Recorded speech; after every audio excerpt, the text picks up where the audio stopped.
शेख फरीद जी दे सलोक। फरीदा जे तू अकल लतीफा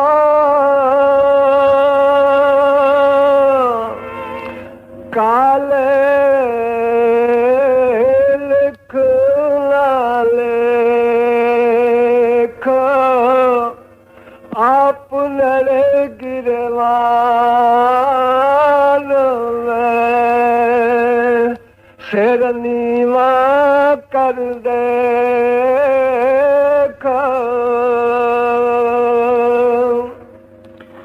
प्यारी साध संगत जी राधास,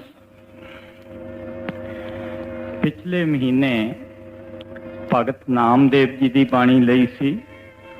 उस तो पहला रविदास महात्मा की बाणी लई सी। उस तो पहला कबीर भगत महाराज जी की बाणी लई सी। अज शेख फरीद जी की बाणी लैन लगे हाँ। मुख्तलिफ महात्मा की बाणी लैन तो पता लगता है कि जितने भी तुरधाम पहुंचिया हुई शक्तियां पावरां कामल मुर्शद पूर्ण महात्मा होए हैं, उन्हां सब दा इक्को ही निशाना है, उन्हां सारियां दा इक्को ही उपदेश है, इक्को ही संदेश है। पिछली दफा भी अर्ज की सी कि डेरे वालियां ने बहुत सारिया किताबां संत मत दे उत्ते लिखियां हन। बहुत सारे महात्मा की जीवनी और उन्हां दा उपदेश उन्होंने खोज करके लिखिया है।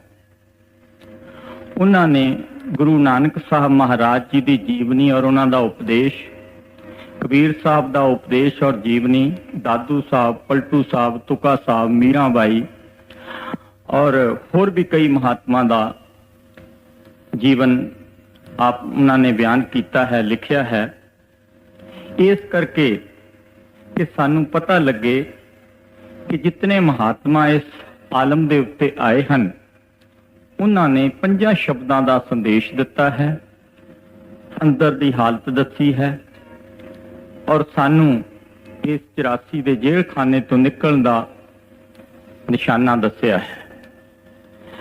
पिछली दफा भी ये अर्ज की सी कि हमेशा ही कोई आदमी कदे कुत्ते नूं ये नहीं कहता कुत्तिया तू कुत्ता बन जा, कोई गधे नूं ये नहीं कहता गधिया तू गधा बन जा, मझ नूं कोई नहीं कहता कि मझ तू मझ बन जा, हाथी नूं कोई नहीं कहता तू हाथी हाथी बन जा, पर बंदे नूं हरेक कहता है बंदिया बंदा बन जा। कई दफा महसूस होता है ये क्यों किया जाता है। कई दफा समझ आती है, ख्याल आता है कि इत्थे आलम फाजल गुणी ज्ञानी पढ़े लिखे लोग हैं, कितनियां साइंसदान कितने लोग हैं, डॉक्टर वकील हैं, होर कई तरह के लोग जिहड़े बड़े अच्छी तालीम हासिल जिन्हां ने की हुई है। असीं उन्हां नूं भी इहो ही कहंदे हां कि तू बंदा बन जा। इसदा कारण यह है, गुरबाणी विच लिखिया है, करतूत पशु दी मानस जात लोग विचारा करे दिन रात। सारे जीव जिहड़े हन उन्हां दी करतूतां जिहड़ियां हन वो पशुआं वालियां हन। इस करके किते भी मेले लगते हैं, डंगरां दे मंडियां लगदियां हन, किते बहुत सारे डंगर बैठे होण खड़े होण, कोई कदे उपदेश दिंदा नहीं डंगर देखिया, कोई इंसान नहीं उन्होंने समझाउंदा देखिया। जगह जगह जाके देखो, मस्जिदां मंदिरां गुरुद्वारियां तीर्थां दे उत्ते जाके देखीदा है किस तरह जा जीवां नूं समझाया जाता है, किस तरह सत्संगां दे विच जीवां नूं समझाया जाता है, इंसानां नूं समझाया जाता है, बाकी किसी नूं नहीं, जीवां नूं नीचले जामिਆਂ नूं नहीं समझाया जाता। अज बाबा फरीद दे सलोक इस करके लैण लगे हाँ। पहला थोड़ी जी जीवनी बाबा फरीद दे बारे दी सानू पता होना चाहिए है। बाबा फरीद जी जिहड़े सी बड़े उच्च कोटि दे महात्मा, मुल्तान जिले दे विच पाकपटन दे विच पैदा होए सी। इन्हां दे पिता दा नाम सुलेमान सी और ये जदों पैदा हुए इन्हां दी माता ने बड़ा शुक्र गुजारिया। आप दा ये पुत्र जिहड़ा सी बड़ा होनहार सी। वड्डे महाराज ये गल फरमाया करदे सी। राय साहब ने लिखिया है अपनी किताबां दे विच कि वड्डे महाराज फरमाया करदे सी कि इस्त्रियां जिहड़ियां हन वो बच्चे दा जीवन बड़ा सुथरा और चंगा बना सकदियां हन। फिर वड्डे महाराज जी ਬਾਬਾ ਫਰੀਦ ਦੀ ਮਿਸਾਲ ਦੇ ਕੇ ਸਮਝਾਇਆ ਕਰਦੇ ਸੀ। ਕਿਹਾ ਕਰਦੇ ਸੀ ਕਿ ਬਾਬਾ ਫਰੀਦ ਦੀ ਮਾਤਾ ਜਿਹੜੀ ਸੀ ਉਹ ਸਵੇਰੇ ਆਪਣੇ ਪੁੱਤਰ ਨੂੰ ਉਠਾਲਦੀ ਸੀ, ਬੇਟਾ ਉੱਠੋ ਨਮਾਜ਼ ਪੜ੍ਹੋ। ਬਾਬਾ ਫਰੀਦ ਜੀ ਸਵੇਰੇ ਉੱਠਦੇ ਸੀ, ਨਮਾਜ਼ ਪੜ੍ਹਨੀ ਸ਼ੁਰੂ ਕਰਦੇ ਸੀ, ਮੁਸੱਲਾ ਜ਼ਮੀਨ ਦੇ ਉੱਤੇ ਵਿਛਾ ਲੈਂਦੇ ਸੀ। ਮੁਸੱਲੇ ਦੇ ਬਾਰੇ ਸਾਨੂੰ ਪਤਾ ਹੋਣਾ ਚਾਹੀਦਾ ਹੈ। ਮੁਸੱਲਾ ਕਿਸ ਨੂੰ ਕਹਿੰਦੇ ਹਨ? ਮੁਸੱਲਾ ਮੁਸਲਮਾਨ ਲੋਕ ਜਿਹੜੇ ਨੀਚੇ ਸੱਪ ਵਿਛਾਉਂਦੇ ਹਨ ਉਹਨੂੰ ਕਿਹਾ ਜਾਂਦਾ ਹੈ। ਜੇ ਉਹ ਬੋਰੀ ਵੀ ਵਿਛਾ ਲੈਣ ਉਹਨੂੰ ਵੀ ਮੁਸੱਲਾ ਕਿਹਾ ਜਾਂਦਾ ਹੈ। ਜੇ ਕੋਈ ਕੱਪੜਾ ਵਿਛਾ ਲੈਣ ਉਸ ਨੂੰ ਵੀ ਮੁਸੱਲਾ ਕਿਹਾ ਜਾਂਦਾ ਹੈ। ਭਾਵ ਜੋ ਨੀਚੇ ਉਸ ਟਾਈਮ ਦੇ ਉੱਤੇ ਨਮਾਜ਼ ਪੜ੍ਹਨ ਦੇ ਟਾਈਮ ਵਿਛਾਇਆ ਜਾਂਦਾ ਹੈ ਉਸ ਨੂੰ ਮੁਸੱਲਾ ਕਿਹਾ ਜਾਂਦਾ ਹੈ।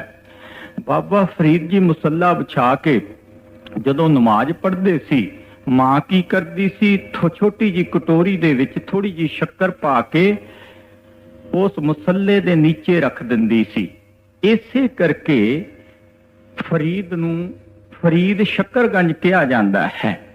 ਦੋ ਫਰੀਦ ਹੋਏ ਹਨ, ਇੱਕ ਫਰੀਦ ਸ਼ੱਕਰਗੰਜ ਹੋਇਆ ਹੈ, ਇੱਕ ਫਰੀਦ ਬ੍ਰਹਮ ਹੋਇਆ ਹੈ।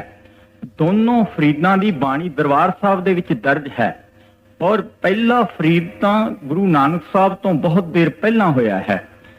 ਜਿਹੜਾ ਫਰੀਦ ਸ਼ੱਕਰਗੰਜ ਸੀ, ਜਿਹੜਾ ਫਰੀਦ ਬ੍ਰਹਮ ਸੀ, ਉਹ ਜਨਮ ਸਾਖੀ ਦੇ ਵਿੱਚ ਮੈਂ ਪੜ੍ਹਿਆ ਹੈ। ਗੁਰੂ ਨਾਨਕ ਸਾਹਿਬ ਮਹਾਰਾਜ ਜੀ ਦੇ ਨਾਲ ਉਹਨਾਂ ਦੀ ਮੁਲਾਕਾਤ ਹੋਈ ਹੈ, ਉਹਨਾਂ ਦੀ ਗੋਸ਼ਟ ਵੀ ਹੋਈ ਹੈ। ਇਹ ਫਰੀਦ ਸ਼ੱਕਰਗੰਜ ਸੀ। ਫਰੀਦ ਸ਼ੱਕਰਗੰਜ ਜਿਹੜਾ ਸੀ ਉਹ ਕਿਉਂਕਿ ਰੋਜ਼ ਨਮਾਜ਼ ਪੜ੍ਹ ਕੇ ਸ਼ੱਕਰ ਖਾਂਦਾ ਸੀ। ਹੋਰ ਵੀ ਇਹਨਾਂ ਦੇ ਬਾਰੇ ਦੱਸਿਆ ਜਾਂਦਾ ਹੈ ਕਿ ਇੱਕ ਦਫਾ ਇਹਨਾਂ ਦੀ ਮਾਤਾ ਆਪਣੇ ਪੇਕੇ ਘਰ ਚਲੇ ਗਈ। ਬਾਬਾ ਫਰੀਦ ਨੇ ਬਾਅਦ ਚ ਨਮਾਜ਼ ਪੜ੍ਹਨੀ ਸੀ। ਜਦੋਂ ਮਾਤਾ ਪੇਕਿਆਂ ਦੇ ਘਰ ਚਲੀ ਗਈ, ਸੋਚਣ ਲੱਗ ਗਈ ਮੇਰਾ ਪੁੱਤਰ ਅੱਜ ਨਮਾਜ਼ ਪੜ੍ਹੇਗਾ।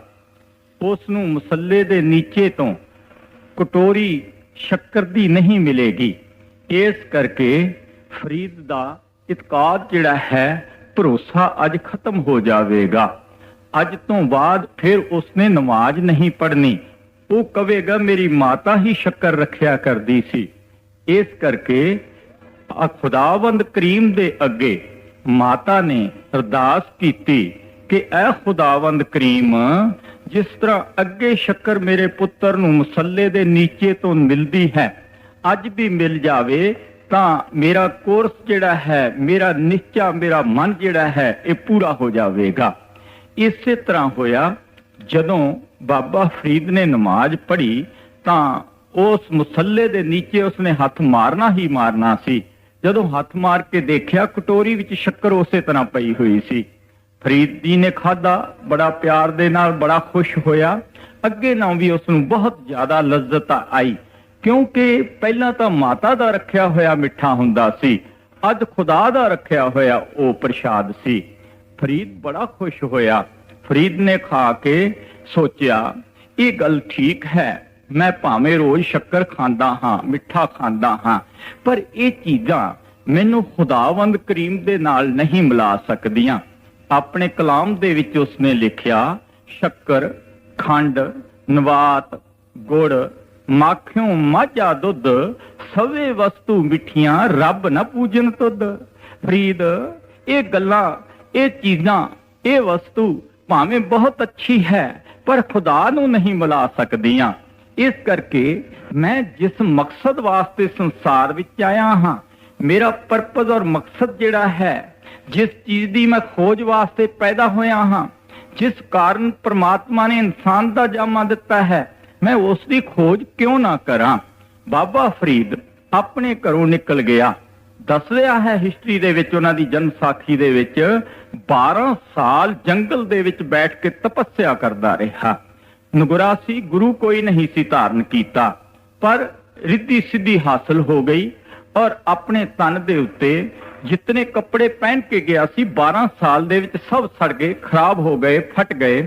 ਔਰ ਆਪਣੇ ਤਨ ਦੇ ਉੱਤੇ ਉਸਨੇ ਜੰਗਲ ਦੇ ਪੱਤੇ, ਵਣ ਦੇ ਪੱਤੇ ਤੋੜ ਤੋੜ ਕੇ ਆਪਣਾ ਨੰਗ ਢਕਿਆ।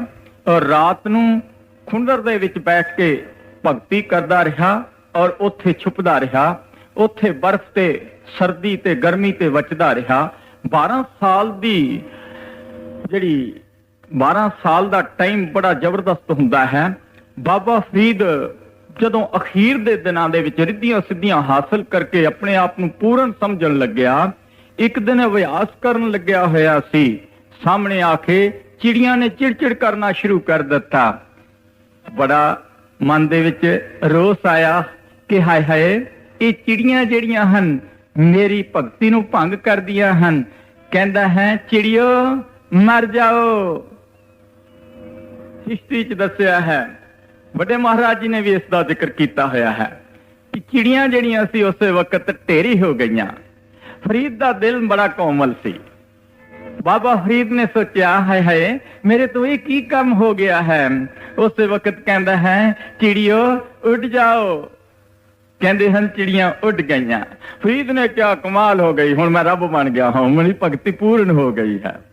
ਫਰੀਦ ਉੱਠ ਕੇ ਉੱਥੋਂ ਚੱਲ ਪਿਆ, ਤੁਰਿਆ ਆਉਂਦਾ ਹੈ, ਮੈਂ ਮਾਤਾ ਨੂੰ ਮਿਲ ਲਵਾਂ, ਫੇਰ ਕਿਤੇ ਜਾ ਕੇ ਜੰਗਲ ਦੇ ਵਿੱਚ ਬੈਠਾਂਗਾ। ਹੁਣ ਮੈਂ ਖੁਦਾ ਬਣ ਗਿਆ ਹਾਂ, ਮੈਂ ਚਿੜੀਆਂ ਨੂੰ ਮਾਰ ਸਕਦਾ ਹਾਂ, ਮੈਂ ਚਿੜੀਆਂ ਨੂੰ ਜਿੰਦਾ ਕਰ ਸਕਦਾ ਹਾਂ। ਫਰੀਦ ਘਰ ਨੂੰ ਮੁੜਿਆ ਆਉਂਦਾ ਸੀ। ਰਸਤੇ ਦੇ ਵਿੱਚ ਗਰਮੀ ਦਾ ਮਹੀਨਾ, ਪਿਆਸ ਨੇ ਸਤਾ ਦਿੱਤਾ, ਬੜੀ ਜ਼ੋਰ ਦੀ ਪਿਆਸ ਲੱਗੀ। ਇੱਕ ਕੂਏ ਦੇ ਉੱਤੇ ਦੌੜ ਕੇ ਜਾਂਦਾ ਹੈ। ਇੱਕ ਲੜਕੀ ਬੜੀ ਸੁੰਦਰ ਔਰ ਬੜੀ ਨੇਕ ਖਿਆਲਾਂ ਵਾਲੀ ਪਾਣੀ ਭਰਦੀ ਸੀ, ਢੋਲ ਦੇ ਨਾਲ ਜ਼ਮੀਨ ਤੇ ਡੋਲ ਦਿੰਦੀ ਸੀ, ਭਰਦੀ ਸੀ ਫਿਰ ਡੋਲ ਦਿੰਦੀ ਸੀ। ਫਰੀਦ ਨੇ ਕਿਹਾ, ਕੱਕ ਜਰਾ ਇੱਕ ਘੁੱਟ ਪਾਣੀ ਦੀ ਪਿਲਾ, ਮੈਂ ਹਫ ਕੇ ਦੁਖੀ ਹੋ ਕੇ ਜੰਗਲ ਚੋਂ ਆਇਆ ਹਾਂ, ਪਿਆਸ ਬੜੇ ਜ਼ੋਰ ਦੀ ਲੱਗੀ ਹੈ।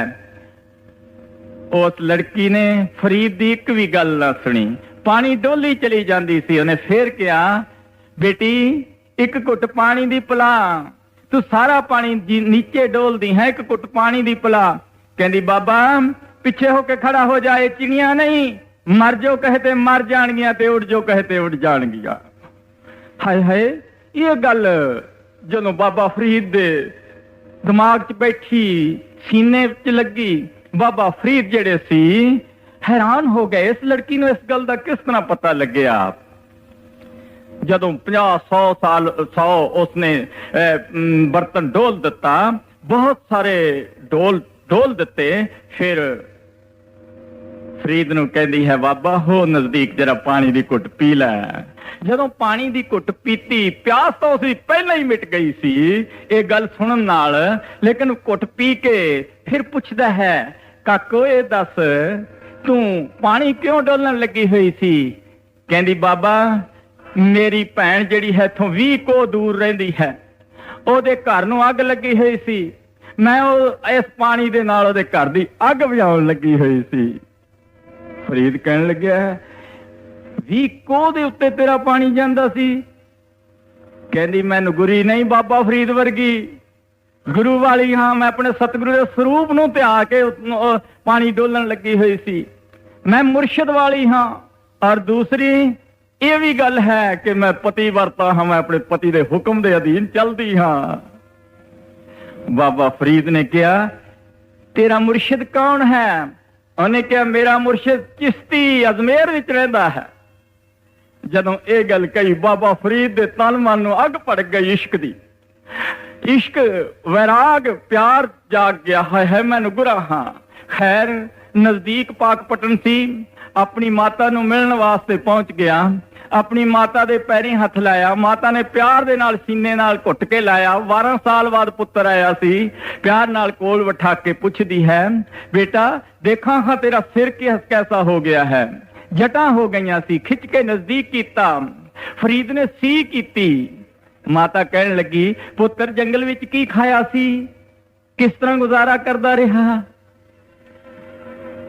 ਫਰੀਦ ਨੇ ਕਿਹਾ, ਮਾਤਾ ਜੰਗਲ ਦੇ ਦਰਖਤਾਂ ਦੇ ਪੱਤੇ ਤੋੜ ਲੈਂਦਾ ਸੀ, ਫਲ ਤੋੜ ਲੈਂਦਾ ਸੀ, ਖਾ ਲੈਂਦਾ ਸੀ, ਗੁਜ਼ਾਰਾ ਕਰ ਲੈਂਦਾ ਸੀ। ਕਹਿੰਦੀ, ਤੂੰ ਉਹਨਾਂ ਦਰਖਤਾਂ ਦੇ ਪੱਤੇ ਤੋੜਦਾ ਸੀ, ਉਹਨਾਂ ਨੂੰ ਦੁੱਖ ਨਹੀਂ ਸੀ ਹੁੰਦਾ। ਤੇਰੇ ਵਾਲ ਖਿੱਚਣ ਨਾਲ ਤੈਨੂੰ ਸੀ ਲੱਗੀ ਹੈ, ਦੁੱਖ ਲੱਗਿਆ ਹੈ ਕਿ ਉਹਨਾਂ ਨੂੰ ਦੁੱਖ ਨਹੀਂ ਸੀ ਹੁੰਦਾ।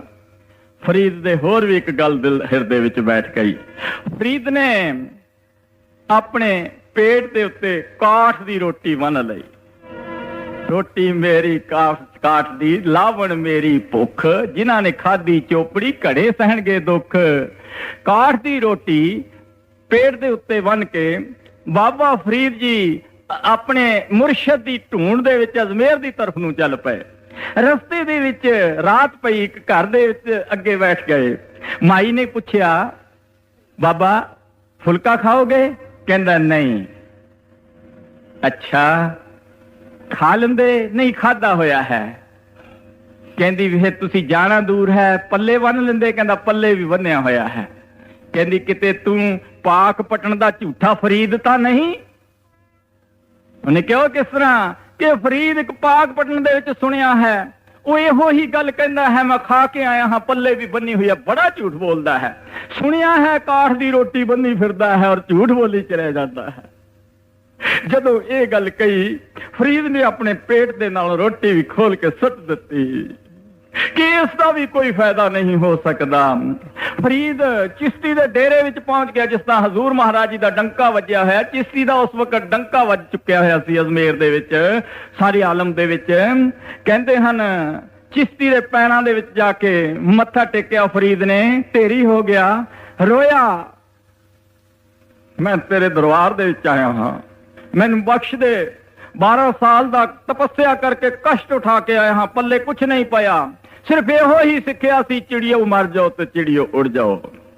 ਚਿਸ਼ਤੀ ਨੇ ਕਿਹਾ ਤੈਨੂੰ ਕੀ ਚਾਹੀਦਾ ਹੈ? ਕਹਿੰਦਾ ਬਸ ਤੂੰ ਚਾਹੀਦਾ ਹੈ, ਖੁਦਾ ਚਾਹੀਦਾ ਹੈ, ਹੋਰ ਦੁਨੀਆ ਦੀ ਕੋਈ ਵਸਤੂ ਨਹੀਂ ਚਾਹੀਦੀ। ਇਸੇ ਕਰਕੇ ਬਾਬਾ ਫਰੀਦ ਨੇ ਆਪਣੀ ਬਾਣੀ ਦੇ ਵਿੱਚ ਲਿਖਿਆ ਹੈ ਕਿ ਤੇਰੇ ਬਗੈਰ ਮੇਰਾ ਜੀਵਨ ਕਿਸੇ ਲੇਖੇ ਨਹੀਂ ਹੈ। ਕਹਿੰਦੇ ਹਨ ਚਿਸ਼ਤੀ ਨੇ ਬੜੇ ਪਿਆਰ ਦੇ ਨਾਲ ਗੁਰਦਿੱਖਿਆ ਦਿੱਤੀ, 5 ਸ਼ਬਦਾਂ ਦਾ ਅੰਦਰੋਂ ਭੇਦ ਦੱਸਿਆ, 5 ਮੰਜ਼ਿਲਾਂ ਦੱਸੀਆਂ, ਅੰਦਰਲੀ ਸੁਣਾਈ ਕੀਤੀ, ਅੰਦਰ ਜਾਣ ਦਾ ਤਜਰਬਾ ਦੱਸਿਆ, ਬਿਆਨ ਕੀਤਾ। ਔਰ ਫਰੀਦ ਨੇ ਕਿਹਾ ਕਿ ਮੈਂ ਸਭ ਕੁਝ ਹੁਣ ਤਿਆਗ ਆਇਆ ਹਾਂ, ਕਿਰਪਾ ਕਰਕੇ ਮੈਨੂੰ ਆਪਣੇ ਦਰਬਾਰ ਦੇ ਵਿੱਚ ਰੱਖੋ, ਕੋਈ ਸੇਵਾ ਦੱਸੋ। ਚਿਸ਼ਤੀ ਨੇ ਕਿਹਾ ਤੂੰ ਇਸ ਤਰ੍ਹਾਂ ਕਰ, ਇਹ ਸੇਵਾ ਜੇ ਤੂੰ ਕਰਨੀ ਚਾਹੁੰਦਾ ਹੈ, ਮੈਂ ਸਵੇਰੇ ਹਨੇਰੇ ਉੱਠ ਕੇ ਨਹਾਉਂਦਾ ਹਾਂ, ਗਰਮ ਪਾਣੀ ਕਰ ਦਿਆ ਕਰ ਮੈਨੂੰ, ਹੋਰ ਮੈਨੂੰ ਕੋਈ ਸੇਵਾ ਦੀ ਜ਼ਰੂਰਤ ਨਹੀਂ। ਦਿਨੇ ਭਗਤੀ ਕਰ ਤੇ ਤੜਕੇ ਉੱਠ ਕੇ ਮੇਰੇ ਵਾਸਤੇ ਪਾਣੀ ਦਾ ਇੱਕ ਤਸਲਾ ਭਰ ਕੇ ਗਰਮ ਕਰ ਦਿਆ ਕਰ। ਕਹਿੰਦਾ ਬਹੁਤ ਅੱਛਾ। ਇਸੇ ਤਰ੍ਹਾਂ ਬਹੁਤ ਦੇਰ ਕਰਦਾ ਰਿਹਾ।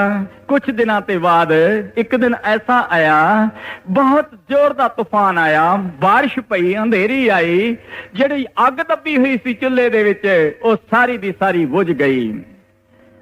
ਚੁੱਲ੍ਹੇ ਚੋਂ ਅੱਗ ਜਲਾਉਣ ਵਾਸਤੇ ਜਦੋਂ ਖੋਲ ਕੇ ਦੇਖਿਆ ਤੇ ਉਹਦੇ ਵਿੱਚ ਅੱਗ ਨਹੀਂ ਸੀ ਮਿਲੀ। ਫਰੀਦ ਨੇ ਸੋਚਿਆ ਹੈ ਮੇਰਾ ਮੁਰਸ਼ਿਦ ਮੈਨੂੰ ਕੀ ਕਹੇਗਾ ਕਿ ਤੂੰ ਅੱਗ ਨੂੰ ਵੀ ਨਹੀਂ ਰੱਖ ਸਕਦਾ, ਤੂੰ ਅੱਗ ਨਹੀਂ ਢੱਕ ਕੇ ਰੱਖੀ। ਸੋਚਦਾ ਹੈ ਮੈਂ ਕਿਸੇ ਗੁਆਂਢੀ ਕੋਲੋਂ ਅੱਗ ਲੈ ਆਵਾਂ। ਛੱਤ ਦੇ ਉੱਤੇ ਚੜ ਕੇ ਦੇਖਿਆ, ਇੱਧਰ ਉੱਧਰ ਨਜ਼ਰ ਮਾਰੀ, ਕਿਤੇ ਅੱਗ ਨਹੀਂ ਨਜ਼ਰ ਆਈ। ਇੱਕ ਦੀਵਾ ਜਲਦਾ ਨਜ਼ਰ ਆਇਆ, ਉਹ ਵੇਸਵਾ ਦੇ ਘਰ ਮੱਚਦਾ ਸੀ। ਵੇਸਵਾ ਦੇ ਦਰਵਾਜ਼ੇ ਦੇ ਉੱਤੇ ਜਾ ਕੇ ਪਹੁੰਚ ਗਿਆ। ਫਰੀਦ ਨੇ ਜਾ ਕੇ ਅਰਜ਼ ਕੀਤੀ, ਬਾਹਰੋਂ ਆਵਾਜ਼ ਮਾਰੀ, ਮਾਤਾ। ਉਹ ਕਹਿਣ ਲੱਗੀ ਹਨੇਰੇ ਕੌਣ ਮਾਤਾ ਵਾਲਾ ਆ ਗਿਆ? ਉੱਥੇ ਮਾਤਾ ਕਿਸੇ ਨੇ ਆ ਕੇ ਅੱਜ ਤੱਕ ਕਿਹਾ ਹੀ ਨਹੀਂ। ਜਾ ਨੌਕਰਾਣੀ ਦੇਖ ਖਾਂ ਕੌਣ ਬੰਦਾ ਹੈ। ਨੌਕਰਾਣੀ ਨੇ ਕਿਹਾ ਇੱਕ ਬੜਾ ਬਲਪੁਸ਼ਟ ਜਵਾਨ ਸੋਹਣਾ ਸੁੰਦਰ ਇੱਕ ਜਵਾਨ ਪੁਰਸ਼ ਖੜਾ ਹੈ, ਉਹਦਾ ਚਿਹਰਾ ਉਹਦਾ ਮਸਤਕ ਬਹੁਤ ਚਮਕਦਾ ਹੈ। ਕਹਿੰਦੀ ਅੱਛਾ ਮੈਂ ਦੇਖਾਂ ਕੀ ਮੰਗਣ ਆਇਆ ਹੈ। ਬਾਹਰ ਨਿਕਲੀ, ਪੁੱਛਿਆ ਕੀ ਚਾਹੀਦਾ ਹੈ? ਕਹਿੰਦਾ ਅੱਗ ਚਾਹੀਦੀ ਹੈ। ਕਹਿੰਦੀ ਅੱਗ ਚਾਹੀਦੀ ਹੈ? ਅੱਗ ਦੀ ਕੀਮਤ ਅੱਖ। ਅੱਖ ਇੱਕ ਬੜੀ ਇਸ਼ਕ ਵਾਲੀ ਗੱਲ ਹੈ।